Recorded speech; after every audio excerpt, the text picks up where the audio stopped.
Hello students, welcome to you home education. आप सभी का होम एजुकेशन में स्वागत है। आज हम आपके लिए लाए हैं बहुत अच्छी इंपॉर्टेंट क्वेश्चन, जिसमें रहेंगे 150 इंपॉर्टेंट क्वेश्चन रहेंगे। ऐसे क्वेश्चन रहेंगे जो एग्जाम को पास करने वाले होंगे। ऐसे क्वेश्चन रहेंगे जो चाइल्ड डेवलपमेंट से, यानी कि अगर चाइल्ड डेवलपमेंट पूछा जाता है, बाल विकास, तो वहाँ से पूरा ओवरऑल पूरा जो भी जहाँ से भी एग्जाम होता है, जिस भी क्षेत्र से होता है, अगर ये टॉपिक पूछा जाता है तो यहाँ से क्वेश्चन आते ही आते हैं। देखो, ऐसे जो क्वेश्चन होते हैं जो ज़्यादा ना टफ हो ना ज़्यादा ईजी हो, जो मीडियम वाले होते हैं, वही एग्जाम को पास करने में, क्योंकि वो लोग तो पढ़ते नहीं, ज़्यादा टफ पढ़ लेते हैं तो फिर ज़्यादा ईजी पढ़ लेते हैं, बीच वाला पढ़ते ही नहीं है। तो जो बीच वाला होता है ना, वही आपको सिलेक्शन दिलाने में कामयाब होता है।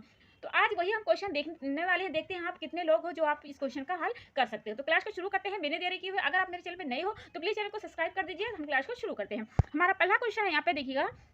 बच्चे की बुद्धि लब्धि 90 से 110 के मध्य में है तो वह है, यानी कि आपको बताना है कि किसी बच्चे का आईक्यू लेवल अगर 90 से 110 के बीच में है तो वह किस श्रेणी में आएगा। वह प्रतिभाशाली में होगा। ठीक है, पहले हम ऑप्शन आपको पढ़ के बता देते हैं। सामान्य बुद्धि में आएगा, या फिर बी ऑप्शन है प्रखर बुद्धि में आएगा, सी ऑप्शन है उत्कृष्ट बुद्धि, डी ऑप्शन है प्रतिभाशाली। यानी कि आपने जब बुद्धि वाला चैप्टर पढ़ा होगा तो वहाँ पे आपने देखा होगा बुद्धि का परीक्षण जो टॉपिक पढ़ते हो, वैष्णव ने आईक्यू लेवल जो आपने बताया है कि प्रतिभाशाली का कुछ और होगा। प्रतिभाशाली अगर कोई बच्चा है तो वो होगा इसका 140 एबव होगा। और वहीं पे अगर सामान्य बुद्धि वाला है तो सामान्य बुद्धि में होगा 90 से 110 में होगा, या फिर 109 भी कह सकते हो। ठीक है, देखो सामान्य बुद्धि को आप औसत भी कह सकते हो। अगर मंद सामान्य का बुद्धि है तो 80 से 90 में होगा, अगर है, या फिर 70 से 89 अगर आईक्यू लेवल है तो वह सीमावर्ती में होगा। लेकिन अगर 70 से भी कम है आईक्यू लेवल, या फिर 70 है ना, तो एकदम जीरो लेवल का, यानी कि उसे आप किसी कॉलेज में किसी स्कूल में उसको अच्छी बातें नहीं सिखा सकते हो। तो इसका आपको राइट आंसर बताना है कि बच्चे का आईक्यू लेवल कितना है, यानी कि 90 से 110 है तो वह किस श्रेणी में आएगा। तो उसे आप कह सकते हो सामान्य बुद्धि वाली श्रेणी में आएगा। ठीक है, हमारा पहला आंसर क्या हो गया? हमारे पहले का आंसर हो गया ए वाला ऑप्शन। आगे चलते हैं, अगला क्वेश्चन हमारा है, दूसरा क्वेश्चन है, बच्चे के लिए निःशुल्क एवं अनिवार्य शिक्षा का अधिकार अधिनियम कितने वर्ष के बच्चे के लिए लागू होता है। इसका आपको आंसर बताना है कि अगर कोई बच्चा है, मतलब उम्र आपको बताना है, तो उसके लिए अनिवार्य शिक्षा और निःशुल्क शिक्षा का अधिनियम कितने वर्ष के बच्चों के लिए होता है। तो हमारा ऑप्शन हमारे यहाँ होगा 6 से 14 वर्ष, बी ऑप्शन होगा 7 से 13 वर्ष, सी ऑप्शन होगा 5 से 11 वर्ष, और डी ऑप्शन है 6 से 12 वर्ष। तो अगर आप इसका आंसर जानते हो तो प्लीज जल्दी से इसको बता दीजिए कि इसका आंसर क्या होगा। तो इसका राइट आंसर होगा ए ऑप्शन, यानी कि 6 से 14 वर्ष का बच्चा होता है उसके लिए यह निःशुल्क और अनिवार्य शिक्षा अधिनियम है। ठीक है, अगला क्वेश्चन पे चलते हैं।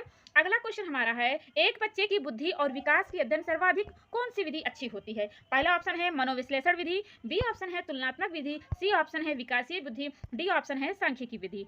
ठीक है, तो इसका आंसर आप बता दीजिए। इसका राइट आंसर होगा विकासीय विधि, यानी कि सी ऑप्शन आपका राइट होगा। अगले क्वेश्चन पे चलते हैं। अगला क्वेश्चन है, गार्डनर ने 7 बुद्धि का अधिमान निर्धारित किया है, इनमें से कौन सा नहीं है। देखो, वैसे तो गार्डन ने 8 प्रकार की बुद्धि की बात की है, 7 प्रकार की बुद्धि की बात की है। तो अगर आपको सातों का नाम पता रहेगा तभी तो बता सकते हो किसमें है और किसमें नहीं है। तो इसमें आपको यही बताना, अगर आपको सातों याद है ना, तभी आप इसका आंसर दे सकते हो। ठीक है, तो पहले हम ऑप्शन आपको पढ़ के बता देते हैं। पहला हमारा ऑप्शन है स्थान संबंधी बुद्धि, बी ऑप्शन हमारा है भावात्मक बुद्धि, सी ऑप्शन हमारा है अंतर व्यक्तित्व बुद्धि, और डी ऑप्शन हमारा है भाषात्मक बुद्धि होता है। तो इसका आपको राइट आंसर बताना है कि इसका राइट आंसर क्या होगा। देखो, गार्डनर ने वैसे तो 7 प्रकार की बुद्धि की बात की है, तो पहले हम आपको उनकी जो बुद्धि की बात की है यहाँ पे नाम हम आपको लिख के बता देते हैं। पहली बुद्धि की बात है तो पहली बुद्धि यानी कि 7 प्रकार की बुद्धि की बात की है ना, तो पहली बुद्धि का नाम है भाषाई बुद्धि, यानी कि जो वकील लोग होते हैं, लेखक लोग होते हैं, उनके पास भाषाई ज्ञान बहुत ज्यादा होता है। दूसरा हमारा होता है तार्किक, यानी कि जो गणितज्ञ लोग होते हैं, गणितज्ञ बुद्धि या फिर वैज्ञानिक लोग जिसमें कैलकुलेशन की क्षमता ज्यादा होती है, कैलकुलेशन कर लेते हैं, उनके पास बुद्धि होती है। ठीक है, नहीं, पहला हमने बताया भाषाई, दूसरा हमने बताया तार्किक, यानी कि जो कैलकुलेशन में गिनती में ज्यादा जानते हैं। ठीक है, जैसे वैज्ञानिक हो गए, गणितज्ञ लोग हो। तीसरा हमारा होता है स्थान संबंधी बुद्धि होता है। ठीक है, यानी कि स्थान संबंधी बुद्धि होता है। जबकि हमारा चौथा होता है संगीत वाले, जैसे संगीत बुद्धि होते हैं ना, जिसके पास सुर लय ज्यादा अच्छे से आता है। और पांचवा हमारा होता है प्रकृति, यानी जो प्रकृति से प्रेमी करते हैं उनके पास ऐसी बुद्धि होती है, हर पेड़ पौधे के बारे में जानकारी उनको अच्छे से आती है। उसके बाद में हमारा छठा होता है इंद्रिय बुद्धि, यानी कि जो डांसर लोग होते हैं, स्पोर्ट्समैन लोग होते हैं, उनके पास इंद्रिय बुद्धि होता है। और देखो, आपने पढ़ा होगा गार्डनर का वाला, तो वहाँ पे आपने देखा होगा इंटर पर्सन और इंट्रा पर्सन आपने पढ़ा होगा। ठीक है, तो वहाँ पे आपने पढ़ा, तो इंटर पर्सन वो पर्सन होते हैं जैसे खुद से बात करते हैं, दार्शनिक लोग हो गए, सदगुरु लोग हो गए, वो कैसे होते हैं, खुद से बात करने वाले होते हैं, उनको कहा जाता है इंटर पर्सन कहा जाता है। और आपने इंटर पर्सन देखा होगा, वहाँ पे पढ़ा होगा, तो इंटर पर्सन उसे कहा जाता है जो 2 लोगों से अधिक बात करते हो। सदगुरु लोग होते हैं, दार्शनिक लोग सिर्फ अकेले खुद से बात करते हैं, लेकिन जो 2 लोगों से बात करें उनको कहा जाता है, हिंदी में अंतर व्यक्तित्व कहा जाता है, इंग्लिश में कहा जाता है इंटर पर्सन। तो यहाँ पे आपने देखा होगा स्थान बुद्धि यानी कि जो स्थानीय ज्ञान रखते हैं, अंतर व्यक्तित्व हमने बात किया जो क्या होते हैं, 2 से अधिक लोगों से बात करते हैं, भाषात्मक बुद्धि यानी कि जो लेखक लोग हो गए या फिर ठीक है, लेखक लोग हो ये कैसे होते हैं, भाषात्मक बुद्धि। लेकिन जो भावात्मक बुद्धि होता है ये आपका गॉर्डन की बुद्धि के सिद्धांत में नहीं आता है। तो इसका राइट आंसर क्या होगा, भावात्मक बुद्धि। ये प्रकार की कोई बुद्धि की बात नहीं की है। अगला क्वेश्चन पे चलते हैं। अगला क्वेश्चन हमारा है, यदि एक बच्चे की मानसिक आयु 5 वर्ष तथा वास्तविक आयु 4 वर्ष है तो उसे बच्चे की बुद्धि लब्धि क्या होगी। ठीक है, यहाँ ऑप्शन पढ़ के बता देते हैं। ए ऑप्शन होगा 125, बी ऑप्शन होगा 80, सी ऑप्शन होगा 120 और डी ऑप्शन होगा 100। तो देखो आपने पढ़ा होगा बुद्धि के परिचय में, तो वहाँ पे आपने देखा होगा कि आईक्यू लेवल का क्या होता है, मानसिक आयु बड़े वास्तविक आयु गुणे 100 होता है। तो आपको ऐसे मानसिक आयु ऊपर रहेगा, वास्तविक आयु क्या होगा नीचे रहेगा, गुणे बाद में क्या होता है 100 लिखा जाता है। तो आपको इसको लगा कर देखा पड़े। तो इसका राइट आंसर क्या होगा, इसका राइट आंसर होगा ए ऑप्शन, यानी कि ए ऑप्शन आपका इसमें राइट हो जाएगा। यहाँ पे टिक लगाते हैं, ए ऑप्शन आपका राइट हो जाएगा। अगला क्वेश्चन पे चलते हैं। अगला क्वेश्चन हमारा है, मनोविज्ञान शिक्षा का आधारभूत विज्ञान है या किसने कहा था, यानी कि एक स्टेटमेंट है किसी के द्वारा। यहाँ पे हम पढ़ के आपको बता देते हैं। ए ऑप्शन होगा B H Jha, B option होगा स्किनर, सी ऑप्शन होगा डेविस, डी ऑप्शन होगा वुडवर्थ। तो इसका राइट आंसर क्या होगा, मनोविज्ञान शिक्षा का आधारभूत विज्ञान है, किसने कहा है। तो यानी कि जो हमारा छठवां क्वेश्चन है, छठवां क्वेश्चन कहता है कि शिक्षा का ये कहा था बी ऑप्शन, यानी कि स्किनर ने क्या कहा था, शिक्षा का आधारभूत विज्ञान होता है मनोविज्ञान। अगला क्वेश्चन पे चलते हैं। अगला क्वेश्चन हमारा है, हिंदी अक्षरों को बालक किस आयु में पहचानने लगते हैं, यानी कि जब हिंदी वाला अक्षर छोटा बड़ा छोटी बड़ी होता है तो किस वर्ष में आकर के बच्चा पहचानने लगता है। या आपने लैंग्वेज डेवलपमेंट पढ़ा होगा तो वहाँ पे आपने पढ़ा होगा कि बच्चा किस वर्ष में किस क्या क्या सीखता है। तो पहले ऑप्शन बता देते हैं, 3 वर्ष में, बी ऑप्शन है 4 वर्ष में, सी ऑप्शन है 5 वर्ष में, डी ऑप्शन है आपका 6 वर्ष में। तो इसका आपको राइट आंसर बताना होगा कि राइट आंसर इसका क्या होगा। तो इसका राइट आंसर होगा सी ऑप्शन, यानी कि 5 वर्ष में बालक क्या होता है, अच्छे से छोटा बड़ा छोटी बड़ी या फिर ए बी सी डी कुछ भी होता है अक्षर को पहचानने लगता है। यहाँ पे हिंदी अक्षर की बात की गई है ना, तो छोटा बड़ा का खा स्वर व्यंजन को अच्छे से पहचानने लगता है 5 वर्ष की अवस्था में। अगला क्वेश्चन पे चलते हैं। अगला क्वेश्चन हमारा है, अलेकिया क्या होता है। एक्लेक्सिया आपने पढ़ा होगा ना, तो वहाँ पे आपने देखा होगा ये टॉपिक आता है। तो यहाँ पे हम ऑप्शन पढ़ लेते हैं, पढ़ने की अक्षमता, बी ऑप्शन होता है लिखने की अक्षमता, सी ऑप्शन होता है सीखने की अक्षमता, डी ऑप्शन होता है सुनने की अक्षमता। तो आपको इसको राइट आंसर बताना होगा कि ये क्या होगा। 8वां का हमारा क्वेश्चन होगा, क्वेश्चन का राइट आंसर होगा कि हमारी जो पढ़ने की अक्षमता होती है वो क्या होता है, एलेक्सिया होता है। अगला क्वेश्चन पे चलते हैं। अगला क्वेश्चन हमारा है, जो हमारा अगला क्वेश्चन है, यानी कि पियाजे की औपचारिक संक्रियात्मक अवस्था किस आयु अवधि तक मानी जाती है। आपने पियाजे का जब चैप्टर पढ़ा होगा तो वहाँ पे आपने देखा होगा कि पियाजे ने कौन सा सिद्धांत दिया है, तो पियाजे ने दिया है संज्ञानात्मक विकास का सिद्धांत दिया। उन्होंने 4 अवस्थाओं की बात की है, यानी कि एक होता है संवेदी पेशी अवस्था जो उसकी टाइम पीरियड होता है 0 से 2 वर्ष का होता है, और एक होता है पूर्व संक्रियात्मक अवस्था जो होता है 0 से 2 वर्ष हो गए आपका संवेदी पेशी, लेकिन पूर्व संक्रियात्मक अवस्था 2 से लेकर के 7 वर्ष में होता है आपका पूर्व संक्रियात्मक अवस्था होता है। जबकि तीसरा हमारा होता है स्थूल संक्रिया अवस्था होता है, जो उसका टाइम पीरियड होता है 7 से लेकर के 11 वर्ष का होता है, यानी कि जो ये वाला होता है क्या होता है, स्थूल संक्रियात्मक अवस्था होता है। फर्स्ट वाला आपका क्या है, संवेदी पेशी अवस्था होता है, जबकि बी ऑप्शन आपका क्या है, बी ऑप्शन होता है पूर्व संक्रियात्मक अवस्था। तो आपको इतना तो पता चल गया कि पहला है आपका संवेदी पेशी अवस्था, दूसरा होता है यानी कि 2 से लेकर के 7 वर्ष तो होता है पूर्व संक्रियात्मक अवस्था, सी ऑप्शन आपका होता है 7 से लेकर के 11 वर्ष, तो ये होता है स्थूल संक्रियात्मक अवस्था। लेकिन जो डी ऑप्शन होता है यही आपका बचता है, तो औपचारिक अवस्था होता है, यानी कि उसका टाइम पीरियड होता है 12 वर्ष के बाद भी शुरुआत होता है, तो 11 से और 15 वर्ष के बीच में ये होता है।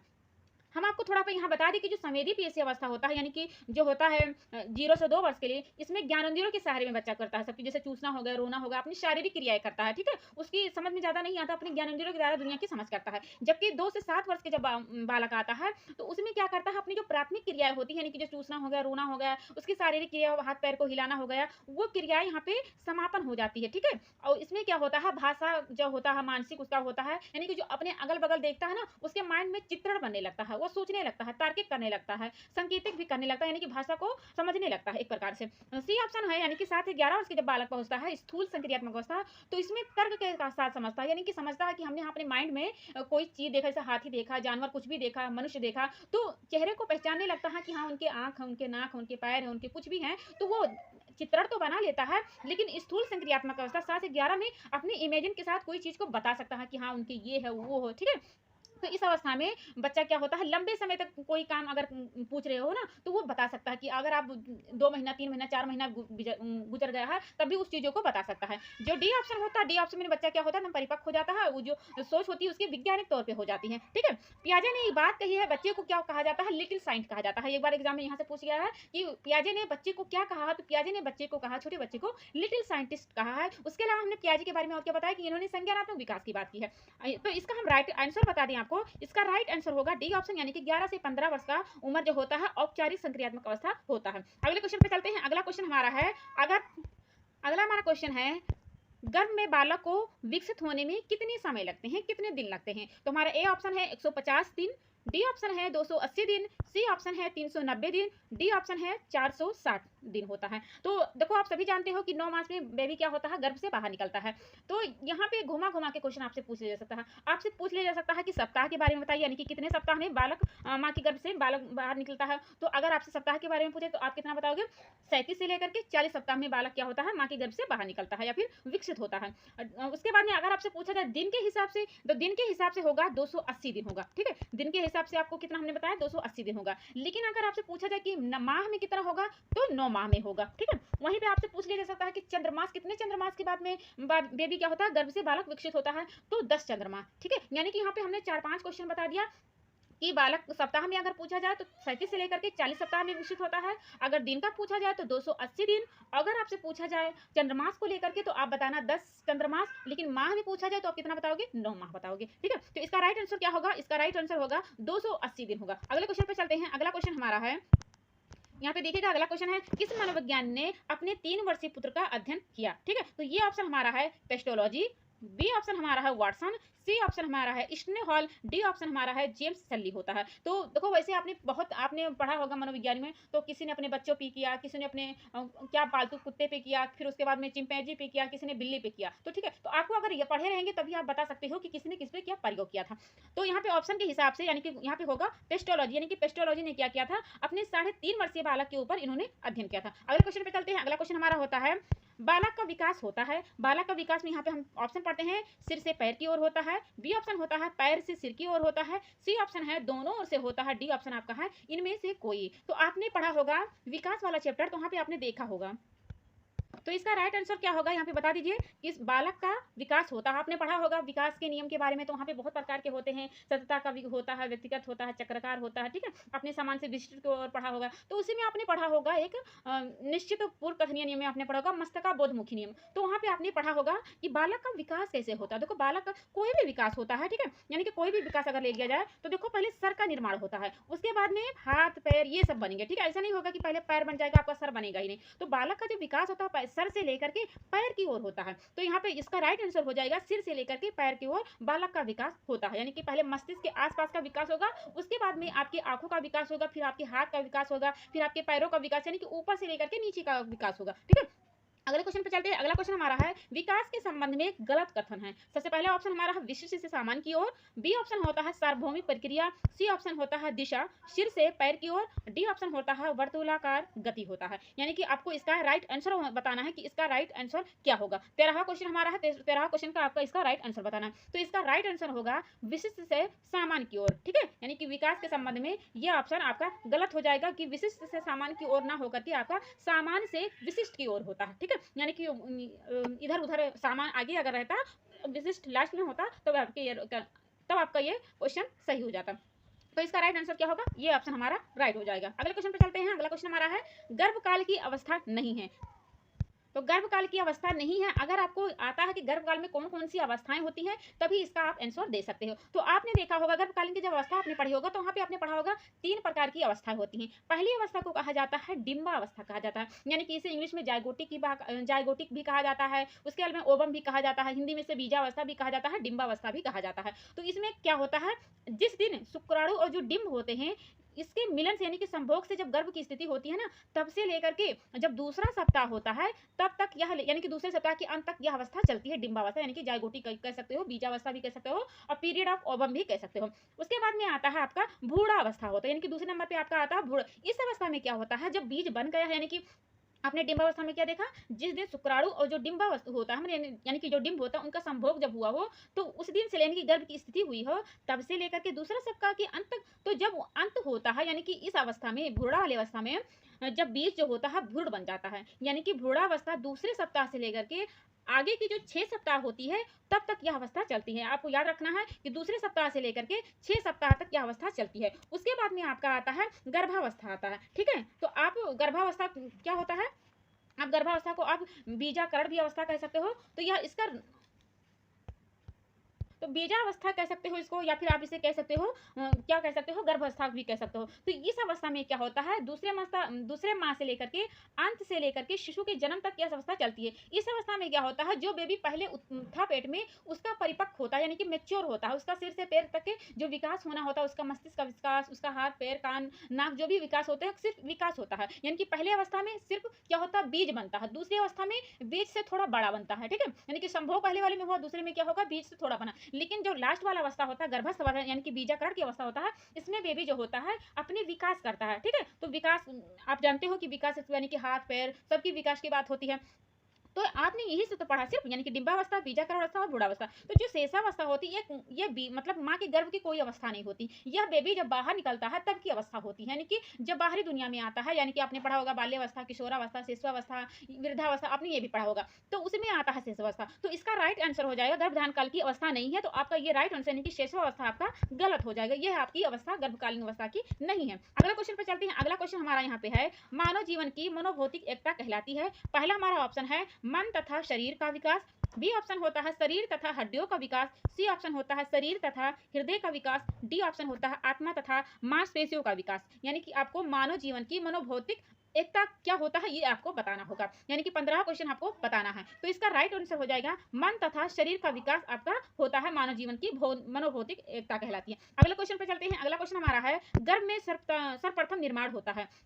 बी ऑप्शन पहले पढ़ लेते हैं। ए ऑप्शन है पैर, बी ऑप्शन है सिर, सी ऑप्शन है धड़, डी ऑप्शन आपका है सभी का। तो आपको गर्भ में यानी कि बेबी जब माँ के गर्भ में रहता है तो सबसे पहले किसका विकास होता है, ठीक है। तो आपको इसका आंसर बताना है। कुछ लोग तो बताएंगे सभी का, लेकिन सभी का नहीं होता है। सबसे पहले विकास होता है सिर का होता है, ठीक है। यानी कि आपने गर्भधान वाला चैप्टर पढ़ा होगा, तो वहाँ पे आपने पढ़ा होगा कि बेबी का पहले क्या विकास होता है, उसके बाद में क्या विकास होता है, क्या बाहरी परत में क्या होता है, एक्टोडर्म होता है, आंतरिक परत को आपने पढ़ा होगा एंडोडर्म होता है, मध्य परत को आपने पढ़ा होगा मेसोडर्म होता है। यहाँ पे हमको बता देते हैं कि देखो बेबी जब होता है, यानी कि बेबी जब भूड़ा वाला अवस्था आपने पढ़ा होगा, तो उसमें 3 प्रकार के स्टेज आते हैं। बाहरी परत को कहा जाता है एक्टोडर्म कहा जाता है। इसमें जो बेबी का त्वचा होता है, बाल होता है, नाखून होता है, दांत होता है, ये सब बनते हैं, ठीक है। इनमें संवेदी अंग बनते हैं, इन सब का विकास होता है। लेकिन जो होता है मध्य परत यानी कि मेसोडर्म, इसमें क्या होता है, बेबी का जो मांसपेशियां होती हैं, रक्त परिवहन हो गया आपका, त्वचा की आंतरिक भाग वाला ग्रंथियां हो गई, इन सब का विकास होता है। लेकिन जो आंतरिक परत होती है यानी कि जो एंडोडर्म होता है, उसे आंतरिक परत कहा जाता है। तो इसमें जो पाचन संस्थान वाली चीजें होती हैं, फेफड़े हो गए, यकृत हो गए,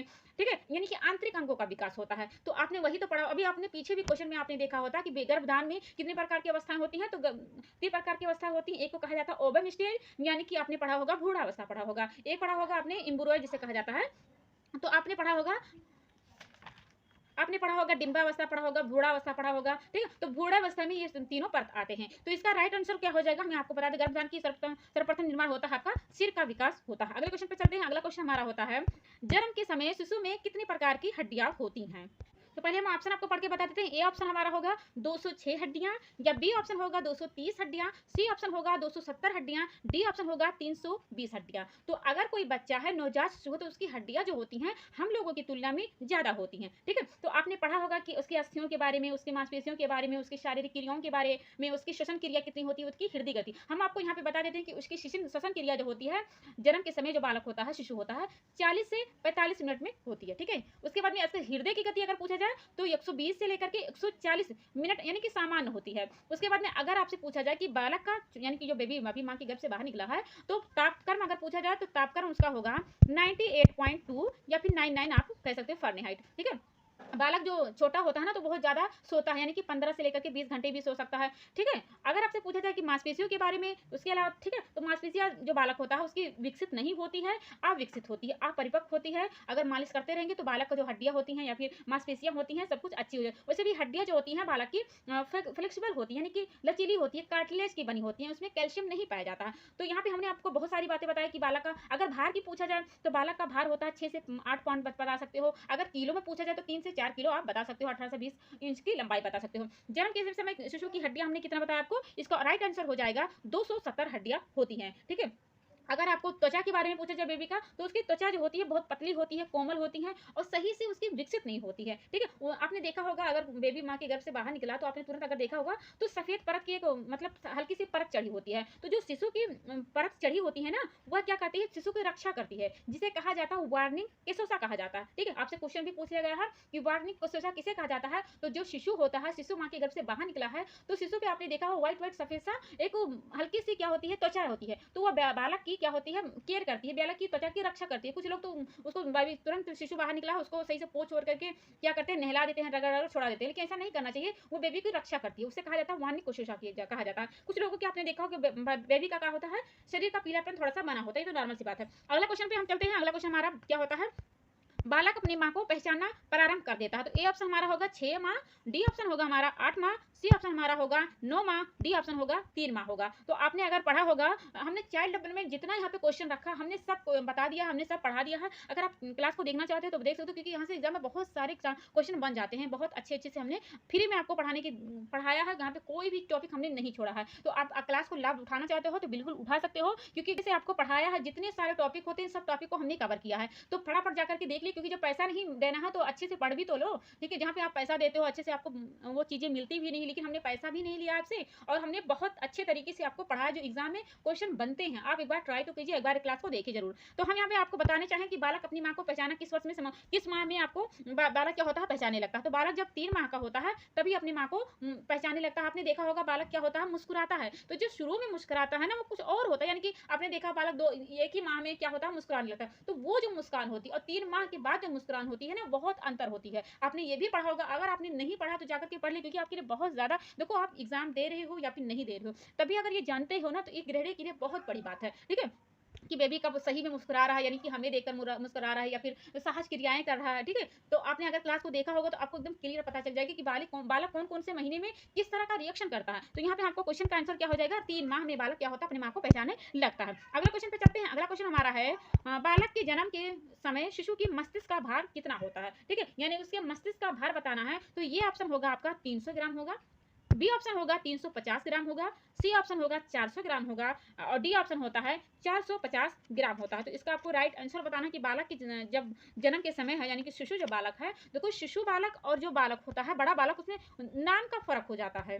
आपने जब शिशु वाला चैप्टर पढ़ा होगा तो वहाँ पे नवजात जिसे कहा जाता है, नियोनेट। देखो नियोनेट 2 प्रकार के होते हैं, यानी कि नवजात 2 प्रकार के होते हैं। एक को कहा जाता है पार्टूनेट और एक को कहा जाता है नियोनेट कहा जाता है। यानी कि नवजात को यहाँ पे हम लिख देते हैं नवजात,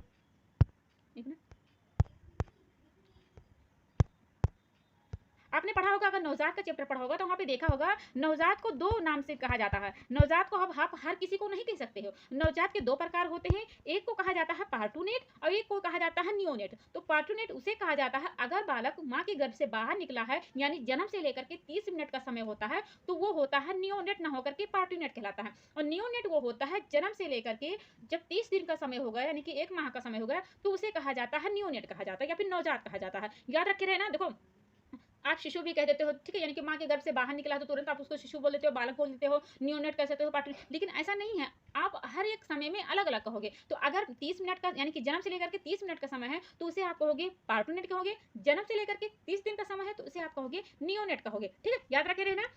यहाँ पे हम आपको और बालक के बारे में, यानी कि नवजात के बारे में थोड़ा और बताएं आपको, तो बालक के बाल को कहा जाता है लेनगो कहा जाता है। बालक के बाल को लेनगो कहा जाता है, ठीक है, लेनगो कहा जाता है। वहीं पे बालक के मल को क्या कहा जाता है, तो अगर 3-4 दिन का समय है तो 3-4 दिन के मतलब समय में 3-4 बार वो क्या करता है, पॉटी करता है, तो उस पॉटी को कहा जाता है मेकोनियम कहा जाता है, यानी कि चिपचिपा भी रहता है, हरे रंग का होता है, यानी कि 3-4 दिन का जब समय होता है तो उसके बालक को मल को कहा जाता है मेकोनियम कहा जाता है। बाल को क्या कहा जाता है, लेनगो कहा जाता है। त्वचा को कहा जाता है वारिस केसोसा कहा जाता है, ठीक है। तो इसका हम राइट आंसर आपको बता दें तो इसका राइट आंसर का भार होगा 350 ग्राम होगा। ठीक है, इसका राइट आंसर क्या होगा 350 ग्राम होगा। याद रखें ना, बालक के मस्तिष्क का भार होगा 350 ग्राम। अगले क्वेश्चन पे चलते हैं। अगला क्वेश्चन हमारा है कल्पना जगत में विचरण होता है, यानी कि किस अवस्था में बालक क्या होता है, ज्यादा सोचता है। तो आप तो जानते हैं कि किस अवस्था में। पहले ऑप्शन हमको पता है शेषावस्था। आप देखते हैं ये ऑप्शन क्या हो गया आपका शेषावस्था होगा, बी ऑप्शन होता है किशोरावस्था, सी ऑप्शन होता है बाल्यावस्था, डी ऑप्शन होता है शेषावस्था व किशोरावस्था। तो आपको बताना है किस अवस्था में बालक होता है अपना कल्पना जगत यानी कि अपनी धुन में ही खोया रहता है। तो बिसाहा वाला क्वेश्चन का इसमें राइट आंसर होगा डी ऑप्शन, यानी कि शेषावस्था व किशोरावस्था में बालक कल्पना जगत का विचरण करता है, कल्पना जगत का सोचता है। ठीक है, अगले क्वेश्चन पे चलते हैं। अगला क्वेश्चन हमारा है बालक मुख्य रंग को पहचानने लगता है। आप जानते हो कि प्राकृतिक रंग कौन होते हैं, द्वितीय रंग कौन से। आपने रंग वाला चैप्टर पढ़ा होगा तो वहाँ पे जरूर पढ़ा होगा। हमने आपको रंग का चैप्टर भी पढ़ा दिया। हमने जितने सारे टॉपिक यहाँ पे हमने रखे हैं यहाँ पे क्वेश्चन में, सब टॉपिक को हमने पढ़ा दिया। वहीं पे हमने वहाँ पे टॉपिक से ही हमने निचोड़ पे यहाँ पे क्वेश्चन बनाया हुआ है। तो यहाँ पे पहले हम ऑप्शन बता देते हैं। बालक 5 वर्ष में मुख्य रंग को पहचानता है, या फिर 2 वर्ष में पहचानता है, या फिर 3 वर्ष में पहचानता है। डी ऑप्शन होता है 4 वर्ष। तो इसका राइट आंसर होगा 5 वर्ष। 5 वर्ष में ही आप क्या करता है, छोटा बड़ा छोटी बड़ी बालक क्या अक्षरों को पहचानने लगता है और मुख्य रंग को भी पहचानने लगता है, जो प्राकृतिक रंग होते हैं। जैसे वैसे भी मुख्य रंग वैसे भी क्या होते हैं, जो एकदम अपने आमने सामने होते हैं, लाल पीले नीले हरे, सबको मुख्य रंग सब होते हैं ना, तो इन सब रंगों को पहचानने लगता है। अगले क्वेश्चन पे चलते हैं। अगला क्वेश्चन हमारा होता है छोटे छोटे वाक्यों में बोलना तथा 3 पहियों की साइकिल चलाना वाक्य किस अवस्था में होता है। ठीक है, किस अवस्था में बालक छोटे छोटे वाक्य बोलने लगता है, जैसे मामा दादा, इसके अलावा 3 पहियों से लेकर के ठीक है चलने लगता है, 3 पहियों वाली जो साइकिल होती है। तो शेषावस्था वाले उम्र में, या फिर बाल्यावस्था वाले उम्र में, या फिर सी ऑप्शन है किशोरावस्था वाले ऑप्शन में, डी ऑप्शन है प्रौढ़ावस्था। तो बालक जब छोटा होता है तभी ये सब कार्य करता है, छोटा वाक्य बोलेगा तभी 3 पहियों पे। अगर बड़ा होगा किशोरावस्था में होगा तब तो मोटरसाइकिल भी चला सकता है, कुछ भी चला सकते हैं हम। ठीक है, तो इसका राइट आंसर हो जाएगा आपका शेषावस्था, यानी कि आपने मोटर डेवलपमेंट पढ़ा होगा तो वहाँ पे आपने जरूर पढ़ा होगा इस टॉपिक को। तो जब शेषा वाला अवस्था होता है तभी क्या करता है बालक इन सबको मतलब छोटे छोटे वाक्यों को बोलने लगता है। ठीक है, वहीं पे 3 पहियों को चलने लगता है लेकर के। अगले क्वेश्चन पे चलते हैं। अगला क्वेश्चन हमारा है निम्न में से किस घटना की ओर बालक सर्वप्रथम आकर्षित होना प्रारंभ कर देता है। तो सबसे पहले आपका ये ऑप्शन है प्रकाश, बी ऑप्शन होता है माँ, सी ऑप्शन होगा ध्वन, डी ऑप्शन होगा भोजन। कुछ लोग बी ऑप्शन को बताएंगे यानी कि माँ को बताएंगे, लेकिन ऐसा नहीं है। बालक क्या होता है पहले प्रकाश को देखता है। ठीक है, यानी कि वो सिर्फ देखता है कि हाँ हम कहाँ हैं। ठीक है, अंधेरे और उजाले में फर्क नहीं कर पाता है, लेकिन हाँ इतना जान जाता है कि हाँ ये प्रकाश है। ठीक है, तो बालक सर्वप्रथम वो प्रकाश की ओर ज्यादा एक्टिव होता, आकर्षित होता है। ठीक है, आगे क्वेश्चन पे चलते हैं। अगला क्वेश्चन हमारा है बालक की जिज्ञासा को क्या किया जाना चाहिए। तो पहला ऑप्शन आपका है यहाँ पे दमन, बी ऑप्शन है शांत, सी ऑप्शन है उत्तेजित, डी ऑप्शन है सक्रिय। बालक जिज्ञासा को क्या किया जाना चाहिए, तो बालक की जिज्ञासा को शांत करना चाहिए, नहीं कि उसको पढ़ा दिया जाए ताकि बच्चा जिद करने लग जाए। ठीक है, उत्तेजित भी नहीं करना है, सक्रिय भी नहीं करना, थोड़ा शांत बनाए रखना है ताकि बालक अपनी वो जो लाइन होती है सीखने की वो सही से चले। ऐसा नहीं आप दमन कर दोगे तो उसका जो इच्छा हो मर जाएगी। आप उत्तेजित कर दोगे तो कोई चीज़ अगर पाना चाहे तो तुरंत आप उसको बहका दोगे भड़का दोगे तो वो और करना चाहेगा। ठीक है, तो कोई भी चीज़ को जब प्रॉपर लाइन से करता है ना तो वो सही से कार्य हो पाता है। अगले क्वेश्चन पे चलते हैं। अगला क्वेश्चन हमारा है भारत में बाल विकास की शुरुआत कब हुई। ठीक है, तो भारत में बाल विकास के ऑप्शन यहाँ पे देखिए, ए ऑप्शन है 1930, बी ऑप्शन है 1887, सी ऑप्शन है 1879, डी ऑप्शन है 1590। तो इसका राइट आंसर होगा ए ऑप्शन, यानी कि 1930 में बालक विकास की शुरुआत हुई थी। अगले क्वेश्चन पे चलते हैं। अगला क्वेश्चन हमारा है किशोरावस्था में सामाजिक विकास पर जिसका प्रभाव नहीं पड़ता वह इनमें से कौन सी है। ठीक है, यानी कि कौन सी ऐसी है जो प्रभाव में नहीं आती है सामाजिक प्रभाव में बालक जो किशोरावस्था में समय होता है। ए ऑप्शन होता है रुचियाँ, बी ऑप्शन है आवश्यकताएं, सी ऑप्शन है असुरक्षा, डी ऑप्शन है अभिवृत्ति। ठीक है, तो बालक अगर किशोरावस्था में है तो ऐसा क्या होता है कि जो सामाजिक विकास पे कोई प्रभाव नहीं डालता। ठीक है, तो आपका इसका राइट आंसर हो जाएगा सी ऑप्शन, यानी कि असुरक्षा होता है इसका राइट आंसर। अगले क्वेश्चन पे चलते हैं। अगला क्वेश्चन हमारा है यानी कि 27वां क्वेश्चन है किशोरावस्था में चरित्र निर्माण से जो अवस्था संबंधित है वह निम्न में से है। तो ये ऑप्शन है परंपराओं को धारण करने की अवस्था, बी ऑप्शन है आधारहीन आत्म चेतन अवस्था, सी ऑप्शन है आधार युक्त आत्म चेतना अवस्था, डी ऑप्शन है स्व केंद्रित अवस्था। ठीक है, तो आपको 27वां का इसका राइट आंसर बताना है। तो इसका राइट आंसर होगा आधारहीन आत्म चेतना अवस्था। ठीक है, यानी कि आपका बी राइट आंसर हो जाएगा। अगले टॉपिक चलते हैं। अगला हमारा देखिए लिखा है क्वेश्चन, यहाँ पे देखिए गया विकास व्यक्ति में नवीन विशेषताएं और योग्यताएं पर स्पुष्टित करता है या कथन किसका है। ठीक है, एक स्टेटमेंट है तो इसका स्टेटमेंट किसका है इसके द्वारा आपको बताना है। तो पहले हम आपको ऑप्शन बता दें, ये हॉरलॉक, बी ऑप्शन होता है जेम्स फ्रेवर, सी ऑप्शन होता है मैकडूगल, डी ऑप्शन होता है मनरो। तो इसका राइट आंसर होगा हॉरलॉक, यानी कि हॉरलॉक ने ये स्टेटमेंट दिया हुआ है। अगले क्वेश्चन पे चलते हैं। अगला यहाँ पे देखिएगा लिखा है किशोरावस्था एक नया जन्म है। ठीक है, यानी कि 29वां क्वेश्चन है, किशोरावस्था एक नया जन्म है, इसमें उच्चतर और श्रेष्ठतर मानव विशेषताओं का जन्म होता है। यह कथन किसका है? यानी कि ये बात किसी ने इस टॉपिक में से, यानी कि इस लाइन में से किसी ने कहा है, आपको इसका बताना है कि किसने कौन क्या कहा है। ठीक है, तो यहाँ पे ऑप्शन बता दी पहले, जॉन एंड सिम्पसन ने बताया है, या फिर गैसल ने कहा है, या फिर सी ऑप्शन है स्टैनली हॉल ने बताया है, या फिर डी ऑप्शन ग्रिड फ्रे ने बताया है। तो इसका राइट आंसर हो जाएगा आपका स्टैनली हॉल, यानी कि सी ऑप्शन का सही हो जाएगा। अगले क्वेश्चन पे चलते हैं। देखिएगा यहाँ पे लिखा है, फिर स्टेटमेंट है, ठीक है, आप यानी कि 2-3 क्वेश्चन यहाँ पे हमने स्टेटमेंट भी डाले, क्योंकि यहाँ से भी स्टेटमेंट से भी बहुत सारे क्वेश्चन आ जाते हैं ना। किशोरावस्था आदर्शों की अवस्था है, सिद्धांतों के निर्माण की अवस्था है, साथ ही जीवन का सामान समायोजन है। यह परिभाषा देने वाले कौन है?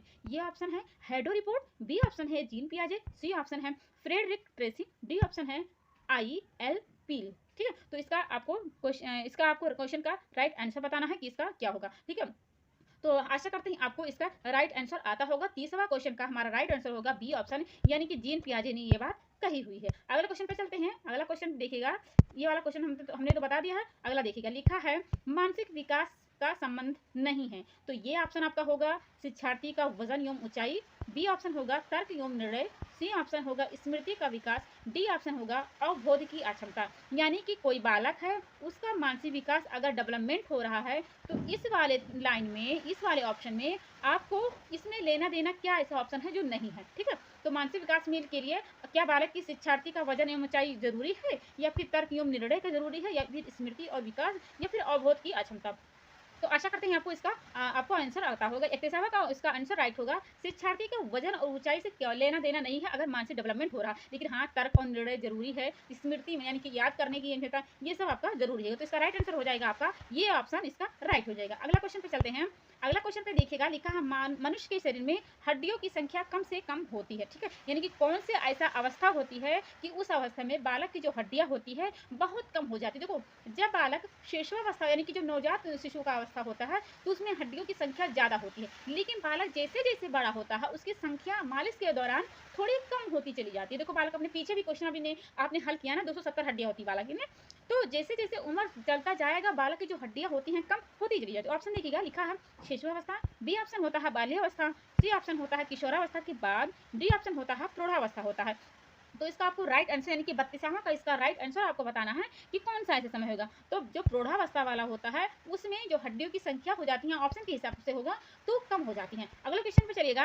अगला यहाँ पे देखिएगा, किशोरावस्था की प्रमुख समस्या है। किशोरावस्था की आपको कौन सी प्रमुख समस्या होती है? पहला ऑप्शन है वजन बढ़ाने की, बी ऑप्शन है शिक्षा की, सी ऑप्शन है समायोजन की, डी ऑप्शन है अच्छे परीक्षा परिणाम देने की। ठीक है, तो आपको इसका बताना है कि इसमें 33वां का क्वेश्चन का आंसर क्या होगा। तो 33वां की कोई बालक अगर किशोरावस्था में, तो उसका जो समस्या होती है तो समायोजन नहीं कर पाता है हर चीज़ों को, क्योंकि देखो हर चीज़ उसमें चेंज हो जाती है। ठीक है, यानी कि जो बालक होता है किशोरावस्था में आ जाता है तो उसके मोछे निकल जाती हैं, लड़कियां होती हैं तो उसमें जो शारीरिक बदलाव हो जाता परिवर्तन, तो बालक सही से समायोजन नहीं कर पाता है। ठीक है, तो ऑप्शन के हिसाब से इसका राइट आंसर हो जाएगा सी ऑप्शन, यानी कि समायोजन की अवस्था। अगला क्वेश्चन पे चलिएगा। अगला देखिएगा, लिखा बहुत अच्छा क्वेश्चन है, किशोरावस्था बड़े संघर्ष तूफान और विरोध की अवस्था होती है। यह कथन किसके द्वारा कहा गया है? बी ऑप्शन होगा स्किनर के, बी ये ऑप्शन होगा स्किनर का, बी ऑप्शन होगा स्टेनहाल का, ये ऑप्शन यानी कि सी ऑप्शन होगा आई.एल. पैट्रिक का, और डी ऑप्शन यानी कि लास्ट होगा थॉर्नडाइक का होगा। तो इसका आपको राइट आंसर बताना है कि आपका इसमें क्या होगा। किशोरावस्था बड़े संघर्ष तूफान और विरोध की अवस्था होती है, यह कथन किसके द्वारा कही गई है? ठीक है, तो यह बात कही गई है स्टेनली हॉल द्वारा। यह बात कही गई है कि बालक किशोरावस्था में क्या होता है, बड़े संघर्ष के तूफान और विरोध की अवस्था होती है। अगला क्वेश्चन पे चलिएगा। जीन पियाजे के अनुसार संज्ञानात्मक यश की अवस्थाएं होती है। अभी हमने पीछे आपको बताया कि जीन पियाजे ने कितनी अवस्थाओं की बात की है, तो 4 अवस्थाओं की बात की है। ठीक है, तो 4 अवस्थाओं की बात की है, तो इसका राइट आंसर क्या हो जाएगा? ए वाला ऑप्शन हो जाएगा। अगले क्वेश्चन पे चलते हैं। अगला देखिएगा, एरिक्सन के अनुसार कौन सी अवस्था में बालक अधिक पहल करता है लेकिन बहुत सशक्त भी हो सकता है, जो दो भावनाएं की ओर ले जाती है। इसका ऑप्शन होगा ये 18 माह से 3 वर्ष, बी ऑप्शन होगा 3 से 6 वर्ष तक पहल बनाम दोष अवस्था, और सी ऑप्शन होता है 6 से 12 वर्ष तक, डी ऑप्शन होता है किशोरावस्था। आपने इरेक्शन वाला आपने सिद्धांत पढ़ा होगा जरूर, तो आपने अगर इरेक्शन का सिद्धांत पढ़ा है तो वहाँ पे आपने देखा होगा कि उन्होंने यानी कि उनके सिद्धांत का नाम क्या होता है, मनोसामाजिक सिद्धांत होता है। इरिक इरिक्सन का, उनका पूरा नाम इरिक इरिक्सन ही था, तो उन्हें मनोसामाजिक सिद्धांत की बात कही थी। यानी कि इनका जो सिद्धांत है ना काफ़ी हद तक फ्रायड के सिद्धांत से मतलब मिलता जुलता है। ठीक है, तो फ्रायड ने तो वैसे तो कामुकता की बात कही थी, लेकिन इन्होंने कामुकता का बात नहीं किया, तो इन्होंने अपने सिद्धांत में व्यक्तिगत सामाजिक और सामाजिक जो होते हैं उनको सम्मिलित किया था। ठीक है, लेकिन वही फ्रायड ने क्या कहा था, कामुकता के बारे में किया था।